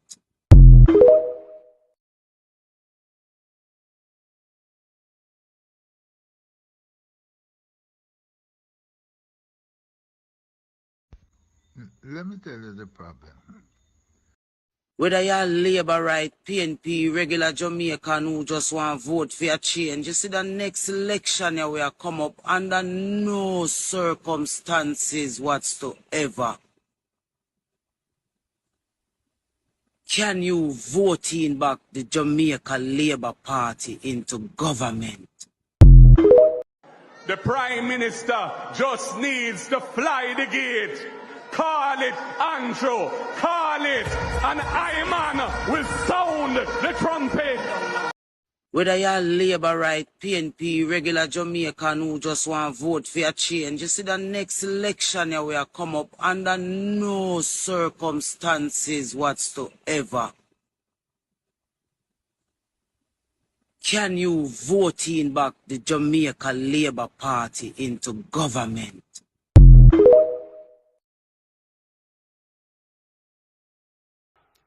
If we see corruption in any shape or form, we're going to highlight it. Make we talk. Jeffrey Tavares represents yard and broad and the entire diaspora. As long as it affects the life of our nation, uncover the truth. Make we reason. Make we talk. And we don't care about no vumva viva va. No upper echelon. Nobody is not above the law. As long as it not help Jamaica, make we talk. Make we talk. Unity is strength. Make we reason. Make we talk. If we see corruption in any shape or form, we're going to highlight it. Make we talk. Jeffrey Tavares represents yard and broad and the entire diaspora. As long as it affects the life of our nation, uncover the truth. Make we reason. Make we talk. And we don't care about no vumva viva va. No upper echelon. Nobody is not above the law. As long as it not help Jamaica, make we talk. Make we talk. Unity is strength. Make we reason. Make we talk. If we see corruption in any shape or form, we're going to highlight it. Make we talk. Jeffrey Tavares represents yard and broad and the entire diaspora. As long as it affects the life of our nation, uncover the truth. Make we reason. Make we talk. And we don't care about no vumva viva va. No upper echelon. Nobody is not above the law. As long as it not help Jamaica, make we talk. Make we talk. Unity is strength.